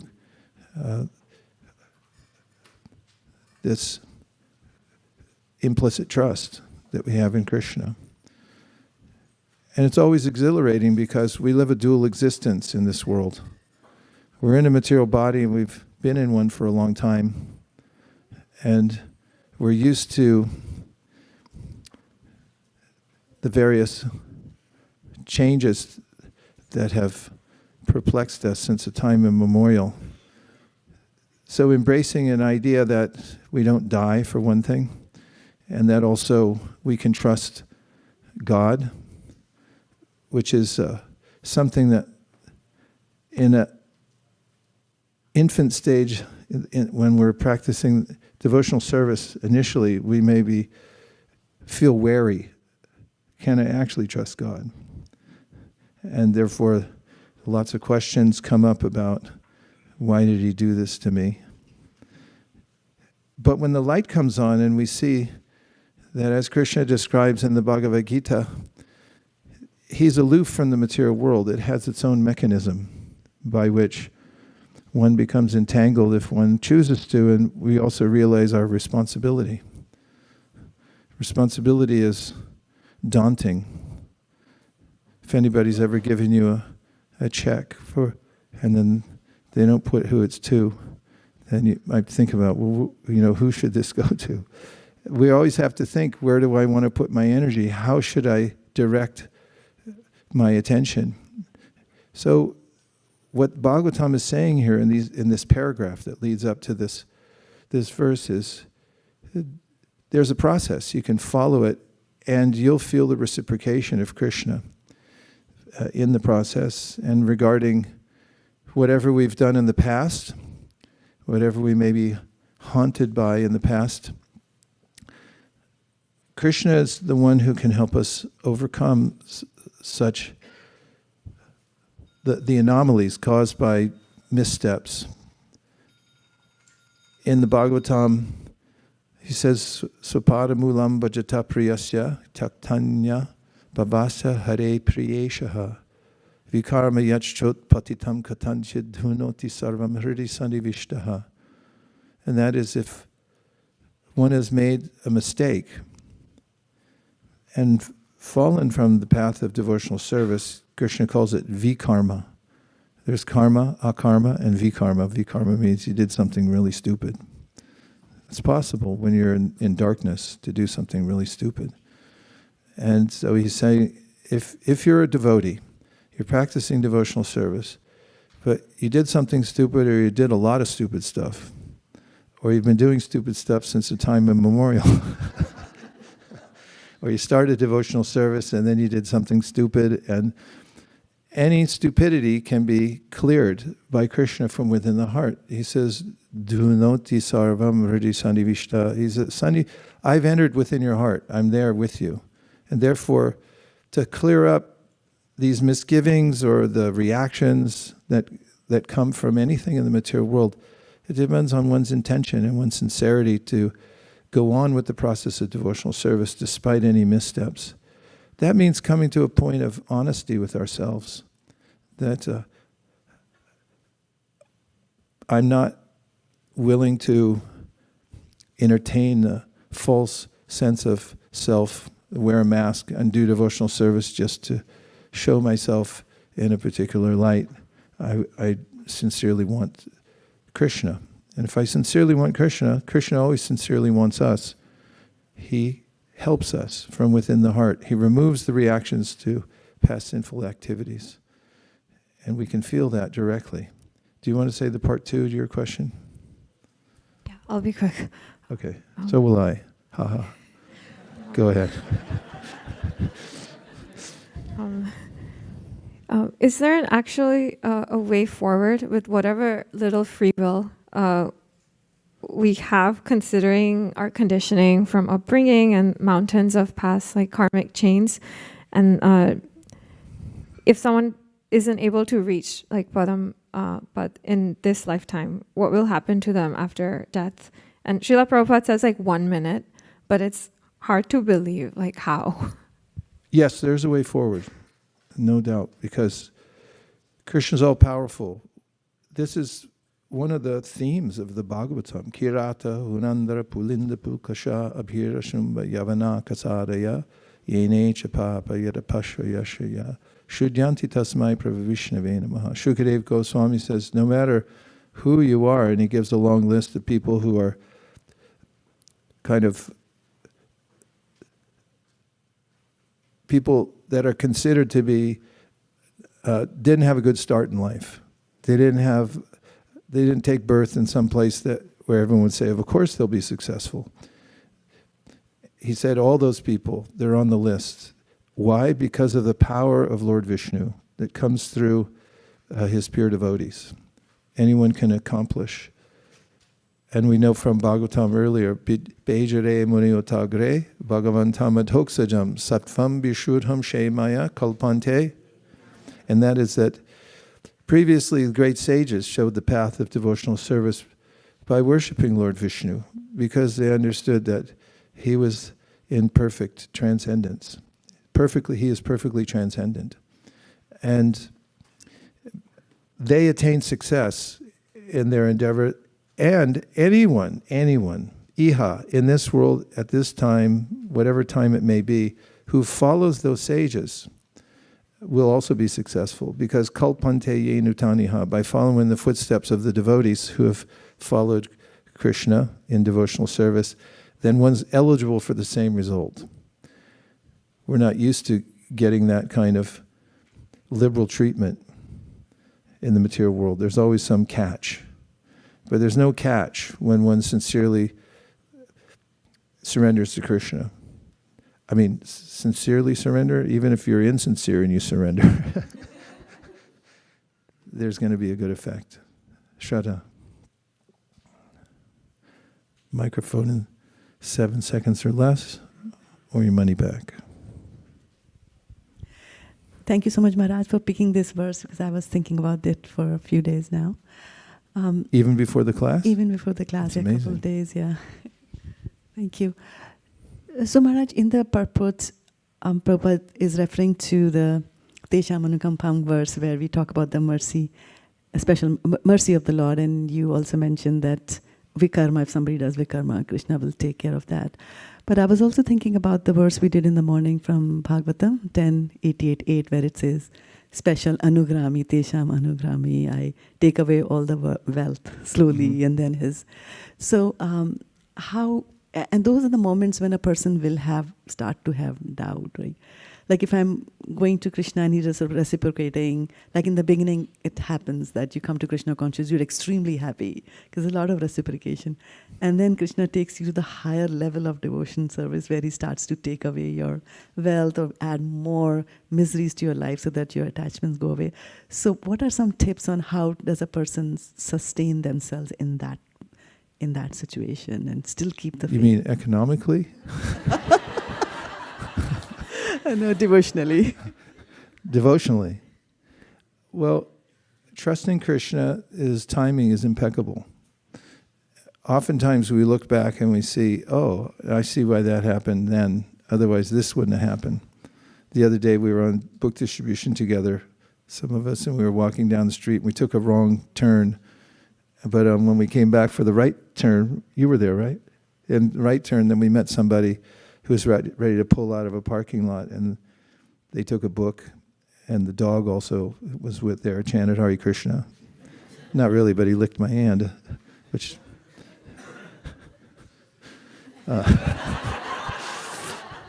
Anyway, and then I think it was Bhakti Manya was saying, somebody commented when we huddled a little further along and said, oh yeah, if we had to take a wrong turn, we wouldn't have met that guy. Anyway, we can remember several things. One is that, first of all, you can, as Dale Carnegie, was it Dale who wrote a book? He wrote a book. It's called How to Stop Worrying and Start Living. A handbook for temple presidents. Subtitle. A great book. And in it, one of the ways he describes how he gives anecdotes of real life situations where people thought their life had ended in disaster at a certain point and they couldn't imagine how they could redeem their reputation or their wealth or anything else. And actually, he describes in one anecdote that there's a way in which if you imagine what's the worst possible scenario that could happen to me, and then ask yourself, what's wrong with that? Would I still be okay? Fact is, we're always still okay, no matter where we go. And sometimes we're better off. We have an idea that I need something in a certain way, and then once we lose it, and we come down from our sense of loss, we might look around and say, I don't want to admit it right away, but I think I feel better right now than I was before. And so Krishna and Shukadeva Goswami, in speaking the Bhagavad Gita and the Srimad Bhagavatam respectively, they start with the end in mind. For instance, in Bhagavatam, Parikshit Maharaj said, what's the purpose of life? And Shukadeva says, start with the end in mind. Get ready for death now. Whoever you are, get ready for death now. And in the Bhagavad Gita, Krishna categorically mentions how the material world is a lost cause. It's called managing expectations. Try to do it as early as possible. So if you get your hopes up in the material world or how things are going to turn out, and you expect something, expectation is the mother of disappointment. But if you embrace Krishna's categorical description of the material world as a lost cause, you may even be more effective in your work at Stanford or in Intel or NVIDIA because you have a more realistic view of how to interact with the world in an enlightened way. So it's important to read Bhagavad Gita and Srimad Bhagavatam and remember that we're always going to be okay, no matter what happens. If we can embrace that philosophy, do our due diligence, doesn't mean we become slovenly in our lifestyle or in the way that we deal with our resources. We do the best we can. We're methodical but dispassionate as we interact with everything we have in our life. And remember Alexander the Great, who left us this beautiful imagery. Even if the story is apocryphal, it still works, that Alexander, upon his death, he had ordered that he be taken in his coffin with his hands outside the coffin, that the road on the way to the burial site would be lined with the gold from his treasury, and that the best of doctors from his kingdom would carry the coffin to show that, first of all, doctors, as much as we all love them, ask you to sign a waiver before they do anything, saying, don't mind if I kill you. And for all our wealth that we may accumulate, and mostly psychological, because what we look at as wealth, we look at a little spreadsheet and say, oh yeah, numbers up, numbers down. We suffer when it goes down, when it goes up. We feel a little spring in our step, think, now I'm protected from any of the onslaught of material nature. But the gold is all left behind. And finally, his hands are empty. We come into the world naked, Prabhupada says, we leave it naked. And so if we can adopt some of that understanding and then also trust that Krishna's timing is impeccable, what's more, he's our well-wisher. And even if we don't have that implicit trust, at least try it on for size for a while and say, I'm going to try to think like a transcendentalist in this situation. Even if I don't fully believe it, I'm going to say, okay, I'm going to act like I'm a transcendentalist. And you don't have to act like that, but you do try to embrace these perspectives because they're the perspectives Krishna gives us in Shastra. And say, thank you, Krishna. I can see you're giving me more opportunity to serve you, and this is how you've arranged it. So that can be helpful. Yes, Nirakula.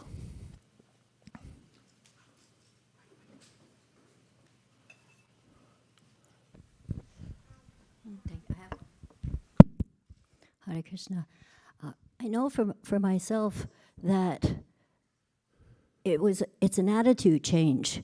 If we think Krishna's only reciprocating with us when we're getting what we ask for, or when we're given nice things, or feel like we're really taken care of, then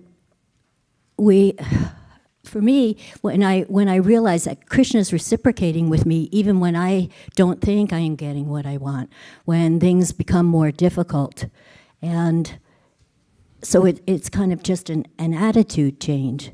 And oftentimes, in the midst of whatever it is you're going through, loss or so on, you can't see what Krishna's plan is. And then you go through it, and you can see, oh, Krishna really took care of me. It's really good I didn't get what I wanted. So I've had that experience. And then, of course, we have so many stories, just the prayers of Queen Kunti and the Pandavas, when they went through so much, everything taken away from them, then they still had Krishna, and they knew they still had Krishna. That's how he was reciprocating with them. He's always reciprocating with us. Oh, thank you very much. Having hindsight can be very helpful. I remember when I was a kid and I was on vacation with my parents, and we happened to drive. We're driving across country, and on the way back, we were driving through Las Vegas, and we stopped at some restaurant or just a little cafe or something like that. And in Las Vegas, in Nevada, gambling is legal. Of course, I was a kid. I hadn't taken any vows at that time. And nor was I old enough to gamble. But inside the cafes in Las Vegas, they have these slot machines. I hope you don't know what they are, but they have a handle on them. You put your money in, and then you pull the lever, and they're these little wheels. They're probably all digital now, I don't know, but they turn around, and people get mesmerized because if things line up, like 3 strawberries or something, then more money than you put in came out. Or the opposite can happen, you can lose it. Well, to me at that time, even 50 cents or $1 was a lot of money as a kid. And you could practically buy a car for that much back then, back when I was a boy. In any case, I begged my parents. I said, can I do that? And they said, no, you're not old enough. It's illegal. And I kept begging and begging and begging. And finally, they said, okay, we'll do it for you. But you got to know that if the money goes in, this is your money. If it goes in there, it's gone. And you can't get it back. Do you understand? I said, yeah, put it in.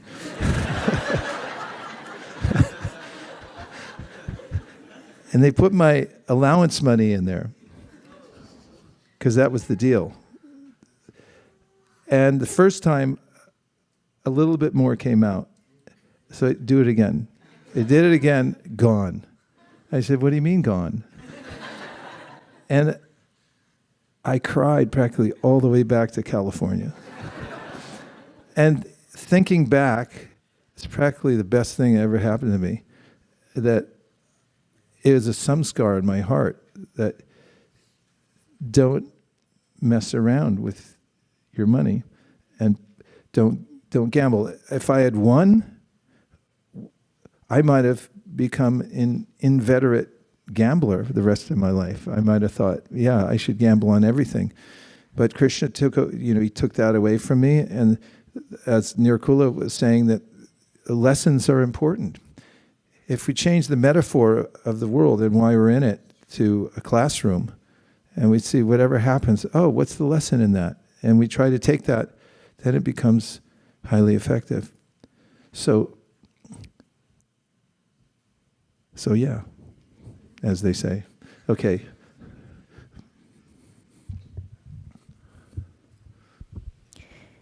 Hare Krishna. I had a question, and it was when we think about our spiritual relationship with Krishna, there's this realization that we're going to be going back to Godhead and being permanently situated in that relationship eternally. But I feel that because that relationship is not known to me yet, there's some sort of confusion thinking about that eternal destination. So my question is, how can we create excitement and faith of going back and trying to understand that personal relationship more, or is that something that comes by realization over time? Well, definitely this verse and this series of verses indicate how realization comes over time. That's certain. And in the meantime, Krishna gives ways in which we can appreciate him and see our relationship with him right now. We need to worry about that which we don't comprehend yet. And it's okay to act according to the position you're in right now. Krishna tells that to Uddhava in the 11th canto of the Bhagavatam. Sway adhikarya nishta saguna parikirtita viparya tu dosha syad upayor eva nishtaya, which means that it's a fixed principle that you should always act from the position that you're in right now. And as an example, in the Bhagavad Gita, Krishna talks, punyo ganda pradivyam cha. He says, I'm the fragrance of the earth. If you smell the fragrance of the earth, and isn't it delightful, the first rain, and you smell that smell? And if you think, oh, Krishna is so kind, like he gave this fragrance, punyo ganda prativyam cha tejas chasmi jivanam sarvabhuteshu, he's the life of all living beings. You can feel your own vitality, that you're alive. And you can appreciate that you're alive and then think, okay, that's Krishna. He's keeping me alive. Or personal qualities of Krishna that are something we can appreciate right now is in the 8th chapter of Gita, Krishna talks about remembering him. Tasmat sarveshu kaleshu mamanusmara yujata vayarpita mano bhurir mami vaishyatya samshaya. He said, if you just remember me throughout your lifetime, you practice this, abhyasa yoga yuktena chetasanan Gamina paramam purusham divyam yati partana chintayan. He said, and then at the time when you leave this world, you'll remember me. So then what does he say? Here's some ways to meditate on him. He gives a list. What's the list? Kavim puranam anushashitaram anurariyam sam anusmeredya sarvasya dataram achintya aditya varnam tamasa. Make a list. Kavim is what Krishna says, I'm the one who knows everything. And that also means he knows you. And if you think of, well, who really knows me in this world? Nobody knows me. And then Krishna says, I know you. And I'm there for you all the time. If you meditate on him, that's your relationship now. And it's such an overwhelmingly positive experience to know that somebody knows you as you are, beyond the mask that you wear. Because it's hard to tell anybody else in this world. I'm not really like this. I'm like something else. It's embarrassing. It's like, am I going to lose stature? But Krishna already knows me. So it's like, develop your relationship with what Krishna offers us right now. Is like, here, it's okay. Everything's fine. I'm right here, right now, in the smell of the earth, taste of water, and I know you. And so if you go into any aspect of Krishna, you'll feel satisfied in it. And yes, it does deepen from there eternally. The relationships we have in the material world may come and go, or they may ebb and flow. Come and go, ebb and flow. Hey, throw that into one of your songs. And so Krishna's doesn't. It's ever expanding. So wherever you are now is fine, because yes, it'll increase, but there's not a point at which it becomes static. And it's just, okay, that's it, and now I'm stuck here in this relationship. I'm going to make flower garlands all day long. You don't need to speculate. You just have to be engaged. And if you're engaged and you're happy, because Krishna's reciprocating in your heart, happy is happy. Just be happy and be engaged in devotional service. Okay, getting close to the end. We have Divya who's been, and we have our Mysore Pack representative. Divya, please go ahead from Atlanta. Thank you, Maharaj. Hare Krishna. I had a question about this morning when Mataji was asking about Vaishnava Prat. Yes, Vaishnava I was Prat. wondering, Vaishnava Prat, so what, my question is, what happens if you feel hurt with a Vaishnava? Then how are we supposed to respond? If they did something intentionally or said something unintentionally, how are we supposed to respond? And are we supposed to say something? Just tolerate it? That's an important question. And just starting with the premise that human interaction is complex. It's complex on a familial level, on a societal level, and a communal level.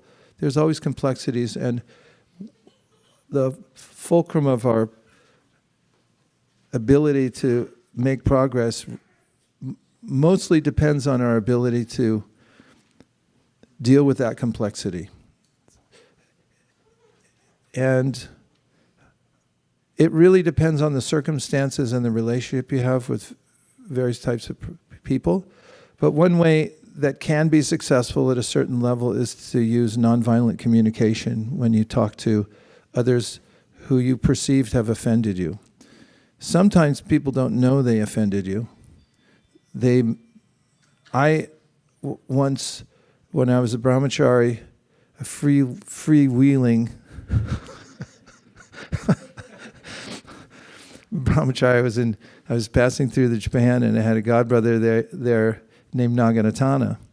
And at the time, it was kind of popular to make nicknames for different devotees. And, he only spoke Japanese, and I only spoke English at the time. And then I just joking around, because Naganatana, Naga means snake. I said, hey, snake man.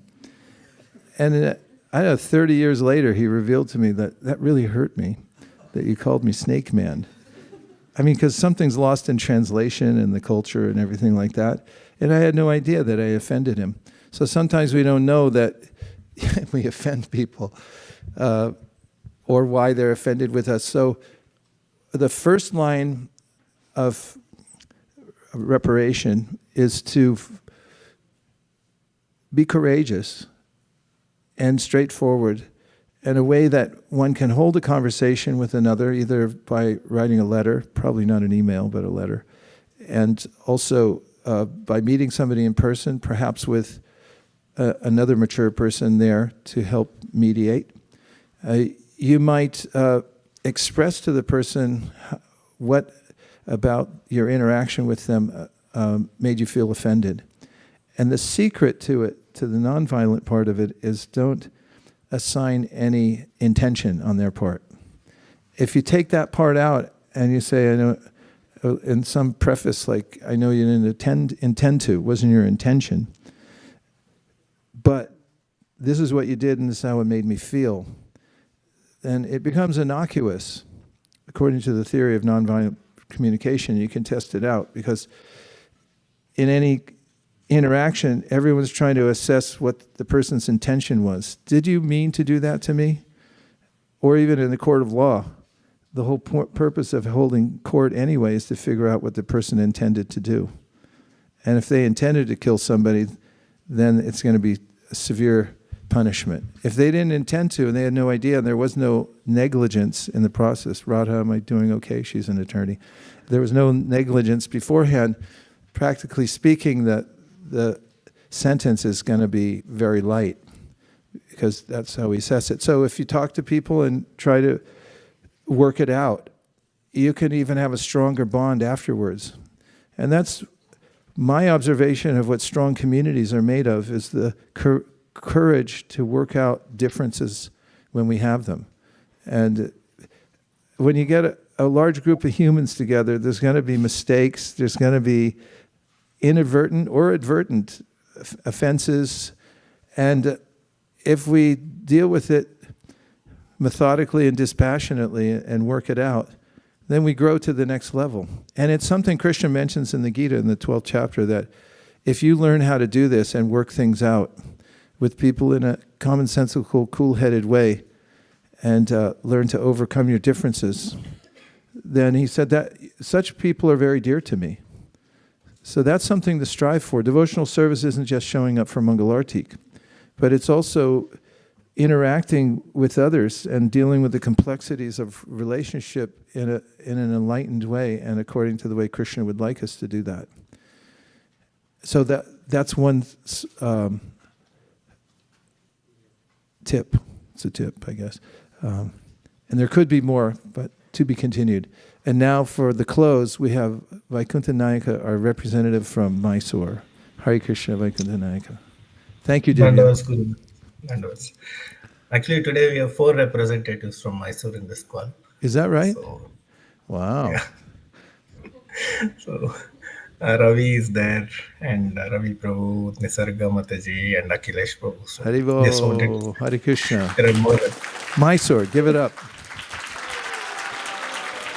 Hari Hari. Thank you. Your encouragement means a lot to us in Mysore. But since we are running out of time, I was just reminded, since you mentioned about Bhumi Gita, about how kings fight, and you mentioned about Alexander's story, I was reminded of a similar story by Leo Tolstoy.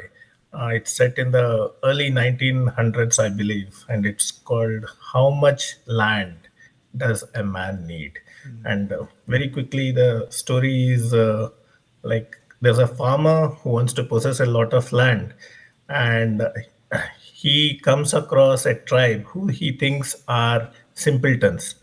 And the tribe, they have an unusual offer that you deposit some 1,000 rubles with the tribe, and you can get as much land as you want. But the condition is that you start at daybreak and you start walking from one point, and by sunset you need to come back to that place where you started off from, and all the land that you have enclosed is yours. And if you don't make it, you lose the 1,000 rubles. And so our man actually starts walking, and then he gets greedy, wants a bigger and bigger piece of land, and then he realizes that the sun is setting, and he starts running back, and due to sheer exhaustion, by the time it's sunset, he comes back to the point, but he collapses dead. And so the tribesman says all he needed was about 6 feet of land to bury him. And he exerted so much and lost some 1,000 rubles as well. So yeah, I just thought this might go in well with yours. What you Actually, we used to do that as a skit for the Sunday program. In St. Louis, we do skits every week. And that was one of them, where we make that deal, and then the person start running, and then, oh, a little more, and then they fall down dead before they get back to the finish line. Those types of stories are so visceral when we hear them. We can appreciate, and ending with 6 feet of land. So, in conclusion, today's verse was about the ways in which, by following the step-by-step process of devotional service, beginning with hearing and chanting, Shrinvatam Swakata Krishna, there's a gradual improvement in one's relationship with Krishna, and it becomes apparent. And in this verse, it's mentioning how drishyate, what's the last line?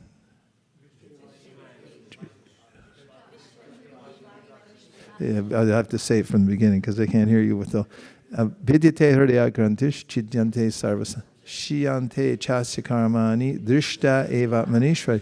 This is a breakthrough. It's a breakthrough verse that you actually see yourself. And this is one of my points, albeit it seemed like a sub-point, but the main point was to find yourself. It may sound simplistic, but that's the whole problem. I've forgotten who I am. Myself is in exile, and now I'm consumed, abhinibheshita, with my false self. And that's the problem. And if I have courage enough to step away from this false security that I have from embracing the false self, and I'm able to just be myself, my real self, as a servitor of Krishna, then it immediately cuts all my ties to the material world. You're not obligated. There's nothing to see here, actually. Asango hyayam purusha, we don't really have an eternal relationship with the material nature or any tangible relationship at all. It's not something that we can ever settle into. We'll always be on the run.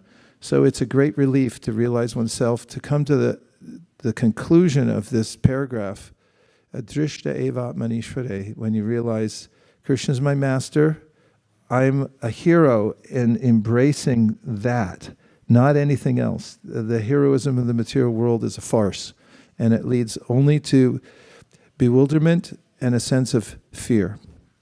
Dear Srila Prabhupada, dear Sri Chaitanya Mahaprabhu, Shri Shri Panchatattva, Shri Shri Radha Madan Mohan, Shri Shri Lakshmana Shringadev, if you so desire, please let us work together in community to overcome false sense of self. Let's be kind to one another, to work out all differences by the method that Krishna recommends in Bhagavad Gita. Let us be painstaking in our encouragement of all devotees to take the process of devotional service and come to the point of realization that Krishna is our master and we are his eternal servitors. Thank you for considering my request, our request. Om Tat Sat. Everyone agrees with this verse in whole or in part. Please unmute and say Hare Krishna.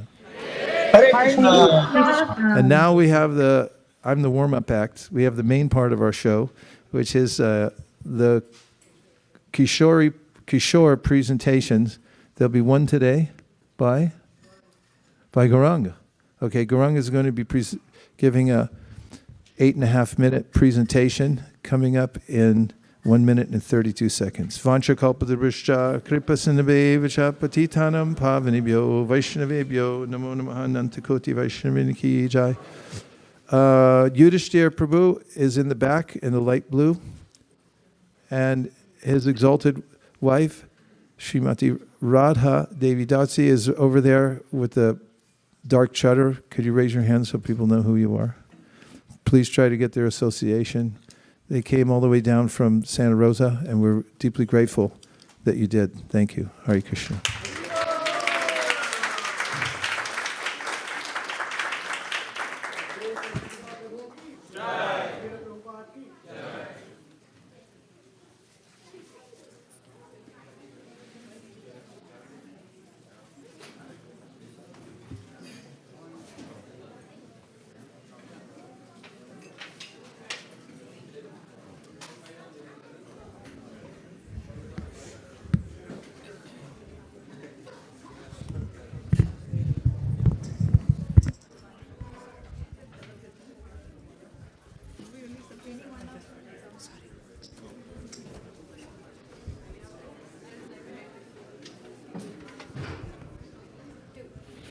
Garangi.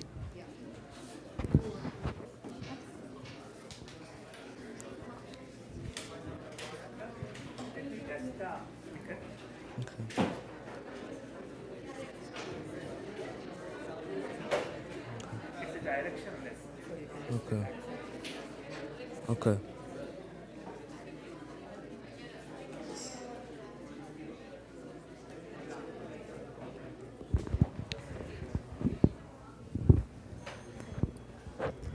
Hare Krishna, everybody. Thank you, Maharaj.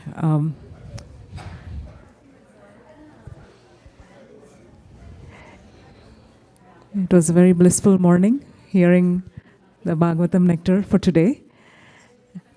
And we're continuing with a story from the 9th canto. And the topic is very pertinent to some of the questions asked. In trying to understand our relationship with the Lord, who is Krishna? What is my relationship with him? And how does Krishna really perceive me? So Bhagavatam opens a huge, wide range of devotees and their lives and their examples. And today's example actually is very deep, the story of King Ambarish. So Gauranga will be talking about what hurts God. With that, I'll hand over to Gauranga.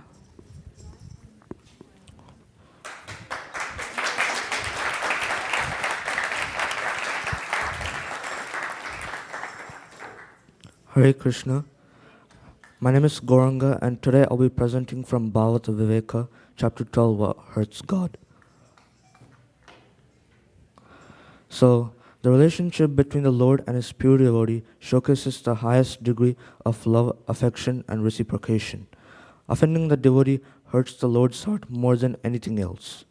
And Krishna also declares in the Bhagavad Gita, chapter 9, my devotee never perishes. So, in this context, we have a story from Srimad Bhagavatam which demonstrates this point, and that is the King Ambarish Maharaj and the Muni story.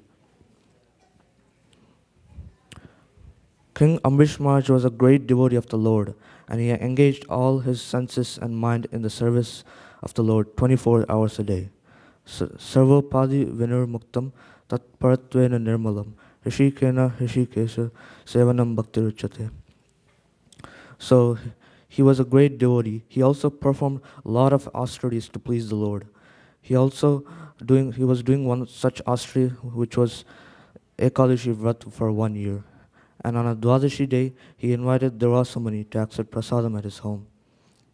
Dasa Muni was very glad to accept the invitation, but he said, I'll first go to the river Yamuna, take a bath, meditate, and perform daily rituals. Then I'll come and eat at your home. So Ambarish Maharaj humbly waited for his return while meditating on the Lord. But in the meanwhile, the appropriate time for breaking the Ekadashi fast was passing by. And Ambarish Maharaj thought that eating before honoring a guest is very disrespectful, and not breaking the Ekadashi fast in the appropriate time is a flaw in the vow. So Ambarish Maharaj consulted with the Brahmanas that if it's okay to drink water and it's not considered as offense. Then the Brahmanas replied that drinking water is considered as eating and not eating. So Ambarish Maharaj broke the fast by drinking water and worshipping the Lord. So Dasa Muni, after some time, he returned from the Yamuna after finishing his noon rituals. Ambarish Maharaj received him very well, but due to his mystic power, he recognized that Ambarish Maharaj drank the water. So Dasa Muni was very angry and arrogantly criticized him, saying that he has invited me to eat as a guest, but he has eaten first. He is intoxicated with wealth so much and thinks himself great. So with uncontrollable anger, he uprooted a bunch of hair from his head and created a fiery demon to kill Ambarish Maharaj. The fiery demon with a fierce trident in his hand came before Ambarish Maharaj. And Ambarish Maharaj was not at all disturbed. He did not even move slightly from his position, because he had full faith in the Supreme Lord's will. So Out of affection, the Supreme Lord ordered the Sudarshan Chakra, his divine disc weapon, to protect his dear devotee. Immediately, the Sudarshan Chakra went and burned the fiery demon to ashes. Now, after burning the fiery demon, the Sudarshan Chakra started chasing Devasamani. And Devasamani, he ran out of option and had to start fleeing everywhere all over the universe, hither and thither.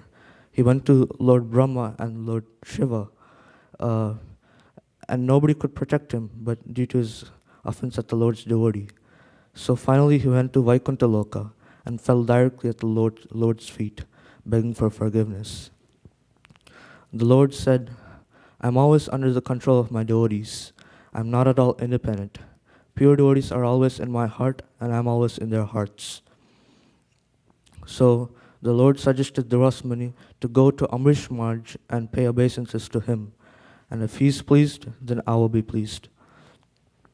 So Devasamani finally then approached Amrish Maharaj and fell onto his feet.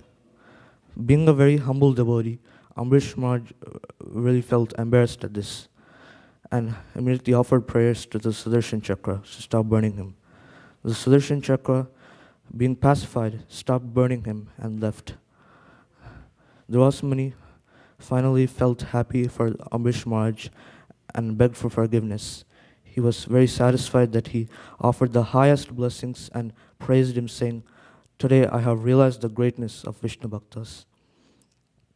So Amrish Maharaj, with humility, he fell onto the feet of Devasamani, offered prayers, and he pleased him and fed him sumptuously.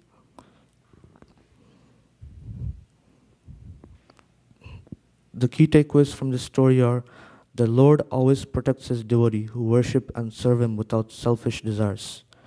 The Lord inspires his sincere devotees to make sensible decisions according to time, place, and circumstances.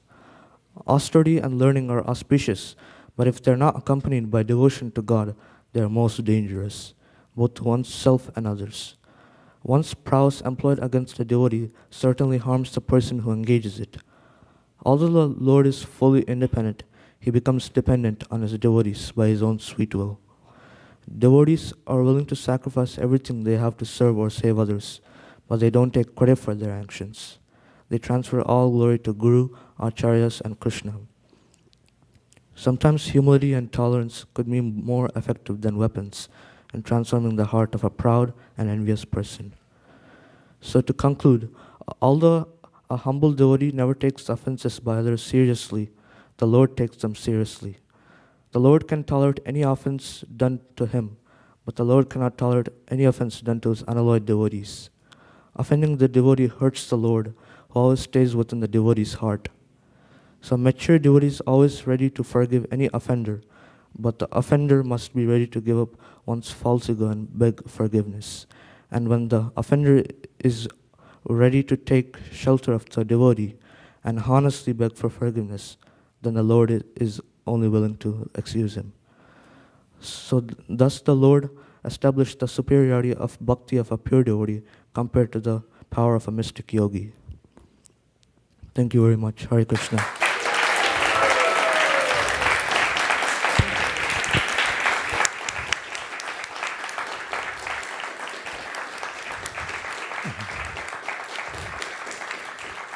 Gauranga, you're a Krishna Katha savant.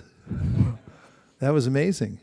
I really liked the continuous flow of the story, thought process, and your delivery was noticeably pleasant. You gave Shastra, Pramanam, for instance, Sarvapati Vanirmuktam, and it flowed really nicely. I'm particularly, well done, fantastic, huge future and career in speaking. Please keep doing it. Thank you very much. I'd like to go back and ask about the conclusion. Can you go back to the last slides? Okay. The slide, penultimate slide. Okay, so, that one. This one really caught my attention. Austerity and learning are auspicious, but if they're not accompanied by devotion to God, they are not. They are most dangerous both to oneself and others. When you penned that, did you think of any other cases besides this one? Or can you think now of any other cases where you might see such a phenomena that a person's highly learned or they perform great austerities, but then because they don't have they're not connecting it to God in devotion, it becomes dangerous? Right.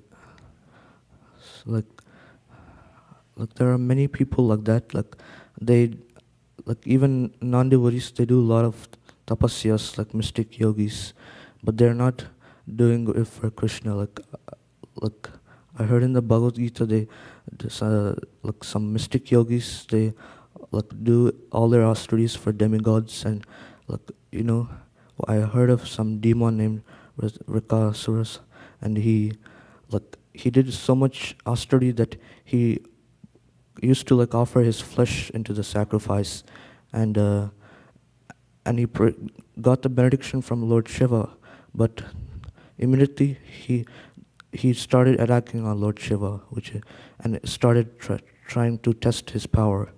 So that is I think that was also one example of this. Fantastic. Perfect answer. It's really good. So something came into my mind also that Prabhupada said once about learning Sanskrit. In fact, I was at a meeting the other day and there was some historical record. It was a recall of some incidents in the past, and one of the people who had been there had said that of the Sanskrit department, only 2 had been able to continue and 8 of them had become wayward. And Prabhupada had said that a little Sanskrit learning can be dangerous because one goes in. I'm not saying anything against learning Sanskrit, by the way. I'm just saying it can be dangerous, and it is in parallel with this idea that a little learning can, although auspicious, it can be dangerous, and it can be subtle that one might lose one's edge of humility and appreciation if one becomes too so-called learned and then forgets that. Really nicely done. What's your secret? Are you got a ashram situation at home where you're consuming Bhagavatam on a daily basis? How are you doing this? Actually, this whole week I've been preparing for this. I was reading from the Bhagavad Viveka, and I also took help from my mom, and she helped me give this shloka, Sarvapadi Vinirmuktam. So that anyway, you think on your feet. It means you're loaded up somehow. So you're hired. Keep doing what you're doing. We want to see more of you. Thank you very much. Hare Krishna.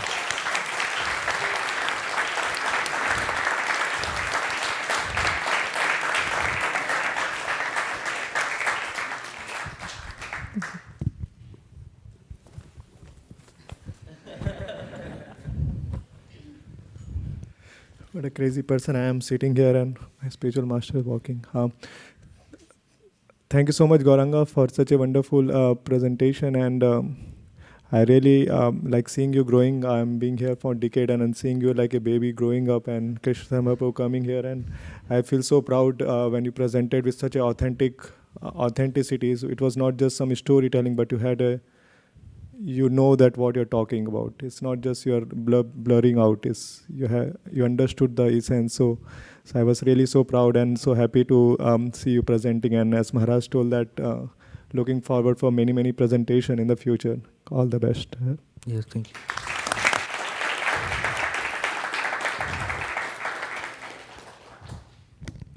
Thank you. Any questions or reflections? Any other comments?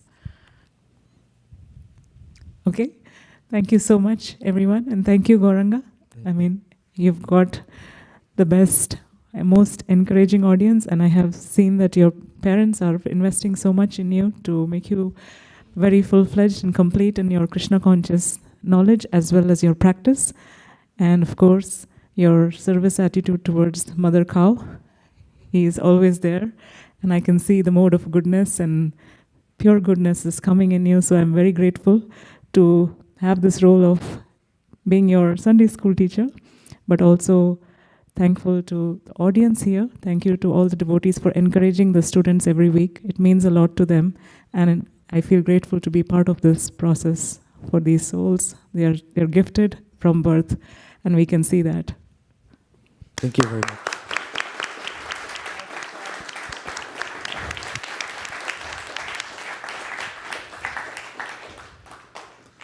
Thank you very much, Gauranga, and I'm afraid, have to insist on an encore at a later time. So please be ready, okay? Okay. Hare Krishna. Hare Krishna. And congratulations to your parents, too. Thank you. Now we have a couple of announcements, starting with Bhakti Community. Pavani Bhakti is here to tell us what we've won.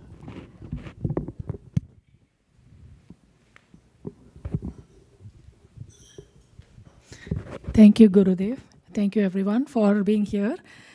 I have a few questions for you. We are a very most stalwart group of book distributors here. What is the first thing that happens when somebody took your book? What happens? Somebody can pass the mic. I'll give you a clue, maybe. Yeah. You get liberated. Yes, that will take some time, but what is the first thing that will happen? What will the devotee do generally? They take a picture, maybe, of them giving the book. They get some Lakshmi, and then post in the Weekend Warriors, and you get the Lakshmi points. Okay, great. This person who got the book really is a rare soul, because they, first of all, accepted your book, and they even gave you a donation. What happens to this person afterwards? Some idea? Yes, Prabhu. So I think this is their first connection with Krishna that is happening. So it's very important that we keep them connected, because ultimately our book distribution is meant to bring all these wonderful souls back to the lotus feet of the Lord. So it's a continuous process. Yeah, wonderful. And if we don't connect them, the book will most probably go into their bookshelf, or if we are on a Thanksgiving weekend, they would just drop the book in the next place.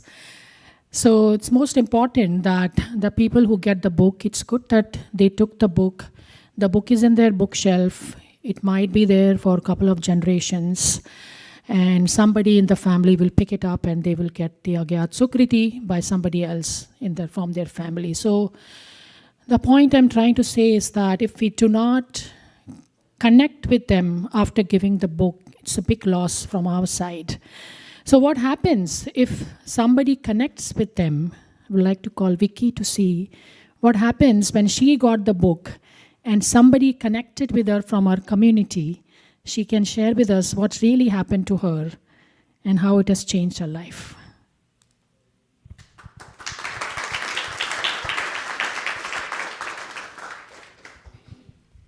So it had already been 3 months after Christmas, and 3 months is a long time. Kautuk Prabhu didn't have to come over in person and personally invite us to Bhakti Community, but to him it was like it had just happened yesterday, and he came over very enthusiastically. Yeah, so the devotee very enthusiastically connected back with her once they distributed the book. And they invited to one of our online classes. And when you attended the first online class as a total stranger with a group of 50 people, how did you feel? So the very first class we attended was called What is Yoga? And I remember feeling very excited that I was looking for something like this, a forum of discussion. I had been to a yoga class or two, and it's just amazing that someone created a space to discuss these kinds of topics. We didn't know at that time that everyone else already knew what Bhakti Yoga was and were practicing. So we thought that we were all among a group of newcomers. And I remember seeing at that time Priyanka and Pankaj in one Zoom window, and we would just think, well, this is so delightful. All these people are coming here together. Yeah, that was really the beauty of it, because she saw a lot of people like her, who also received the books on the similar time frame, and they were all introduced, and she didn't feel that she was alone getting this book and trying this out. And the journey continues, not just that, it's history. Everybody knows about Vicky now. But eventually, how did you read the book even? That it's not easy to read these books by yourself. So how the journey has happened for you? Yeah, there's a very handheld, methodical process of 32 weeks. Once a newcomer has been introduced to a preliminary Monday Bhakti-on series, and then after this 32-week, very kind and informative course, we start to read together in reading groups. So we have Bhagavad Gita reading groups on Sunday morning, and then in the evenings we also do Srimad Bhagavatam reading so that we don't feel alone in our process. Yeah, thank you, Vicky. And that's the beauty of it, because we just don't give them the books and stop there. We are on their journey. We are with them. We are reading books with them. You can ask Flaka. I don't think she's on the call today, but she's leaving for another place, and she told me that she asked me, like, can you give me the list of all the programs? And I'm like, okay, I will give you. Then she herself gave me the list of all the programs with all the Zoom ID. I could see like there were 10 or 12. And I was like, really? These are the number of programs we are running? There are many programs. And then she told me that she's going to go on the East Coast, and the best program that she likes is our Srimad Bhagavatam reading with a small group. We read almost every day of the week. And she was like, I'm going to miss that, the reading part, because that's where the close associations happen. So please do consider, seriously consider helping the newcomers by not just giving them books, but actually connecting them to the community so we can take care of them together as a bigger group and help them in their journey. Hare Krishna.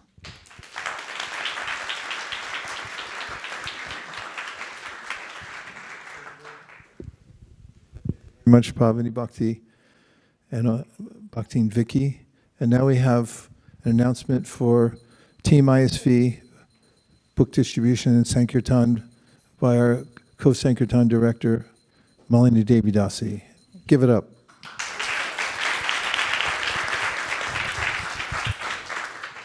Oh, that's a hard act to follow. But just wanted to tell you that now our next monthly Sankirtan festival for Janmashtami and Srila Prabhupada's appearance day has started after our offering that we did last week to Bhaktivinoda Thakur. And our goal for this monthly Sankirtan festival is to distribute at least 108 Srimad Bhagavatam sets. Actually, that is nothing, because we are preparing for our Bhadra Purnima monthly Sankirtan festival, which is right after Janmashtami, where we have a goal to distribute 3,800 Srimad Bhagavatams at least. So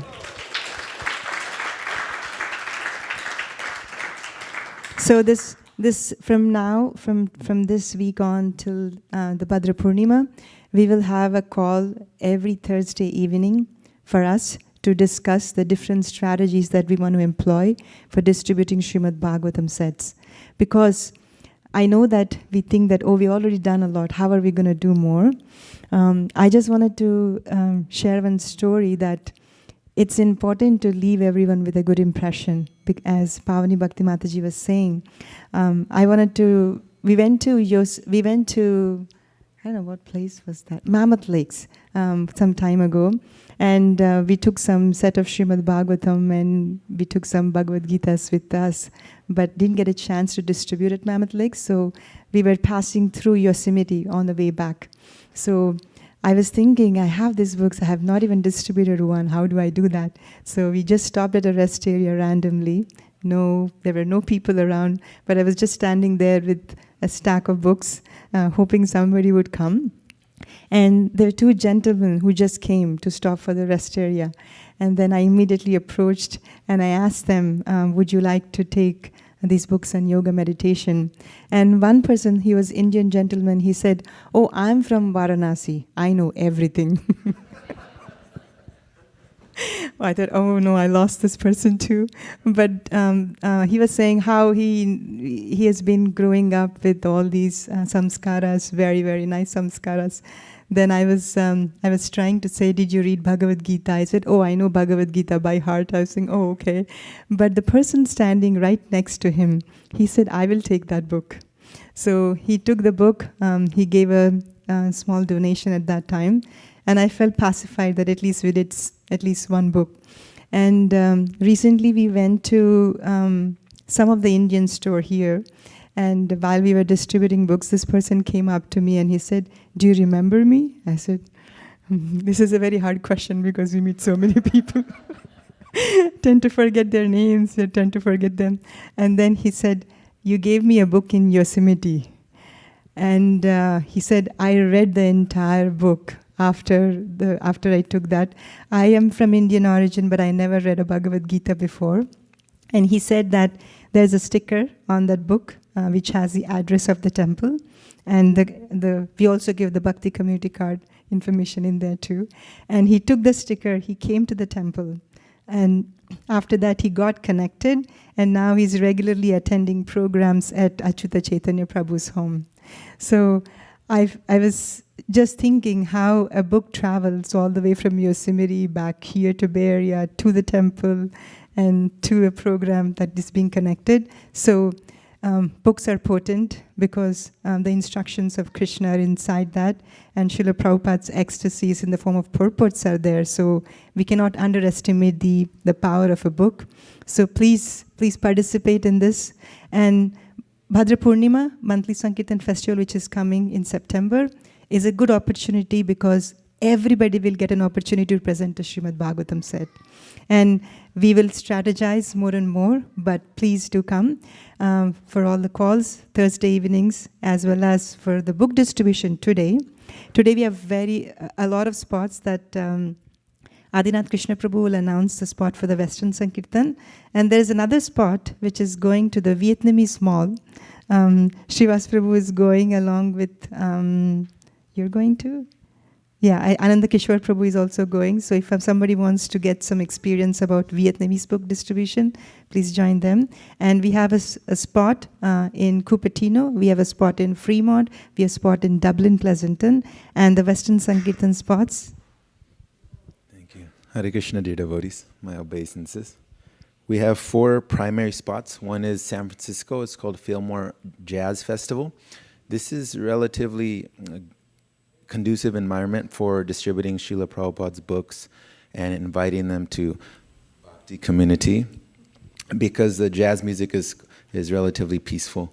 It's not one of those like punk rock and so forth. Generally, we go to those too. We go everywhere essentially. So it's really a pleasant environment. If you want to join there in San Francisco, Krishna Saka Prabhu will head that team.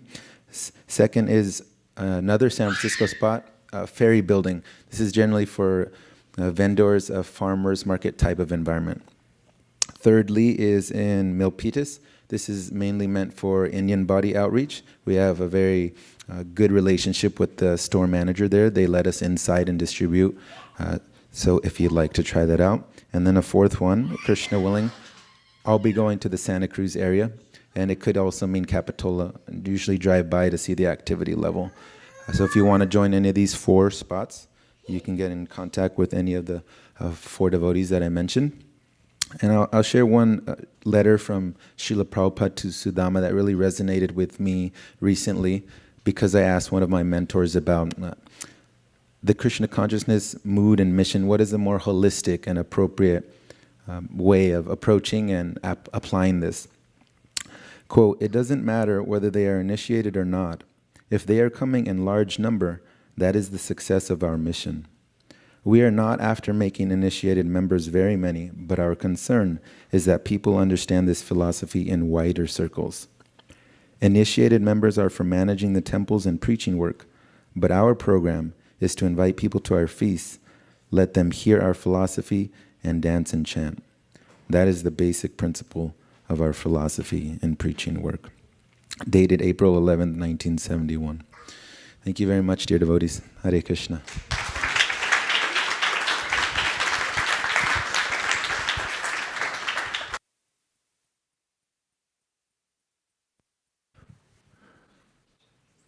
Shariradvijaja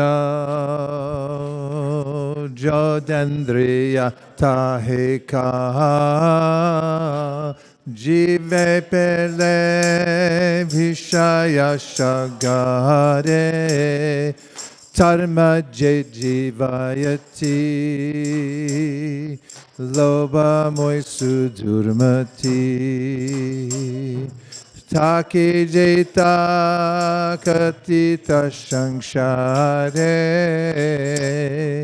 Krishna bada doyamoy Kori bare chivajai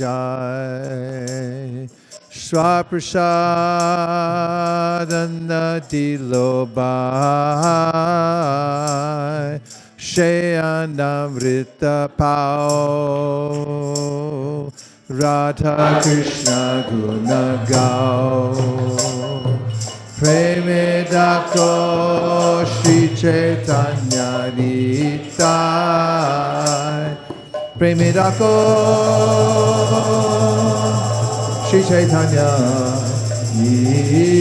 Nitai Ma Prasade Govinde Nama Brahmadi Vaishnave Sapa Punya Vatam Rajan Vishwaso Nagajayate Prasade Sarvadukana Manirasyo Pajayate Prasana Chetaso Yashu Budipaya Vatistate Trayopa Bhukta Suganda Vasavankara Charchitaha Uttishta Bojino Dasas Kavamayam Jayemahi Shuksham Rayushitam Vapi Nityam Vadurageshata Prakti Matrena Bhuktaryam Matranava Vikara Nadesha Niyamastatra Nakala Niyamastatra Tatramanam Dhritam Shrishte Bhoktarim Harir Abhavir Bhagavad Shri Mahaprashadaki Go Premanande Nitai Goda Hari Bol Hari Bol Hari Bol Nitai Goda Hari Bol.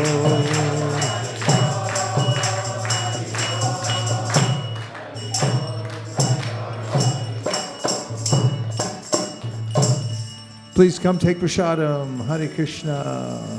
Prasadam will be served in the picnic area. Go straight out this door, take a sharp right, and you'll run right into it. Thank you for coming.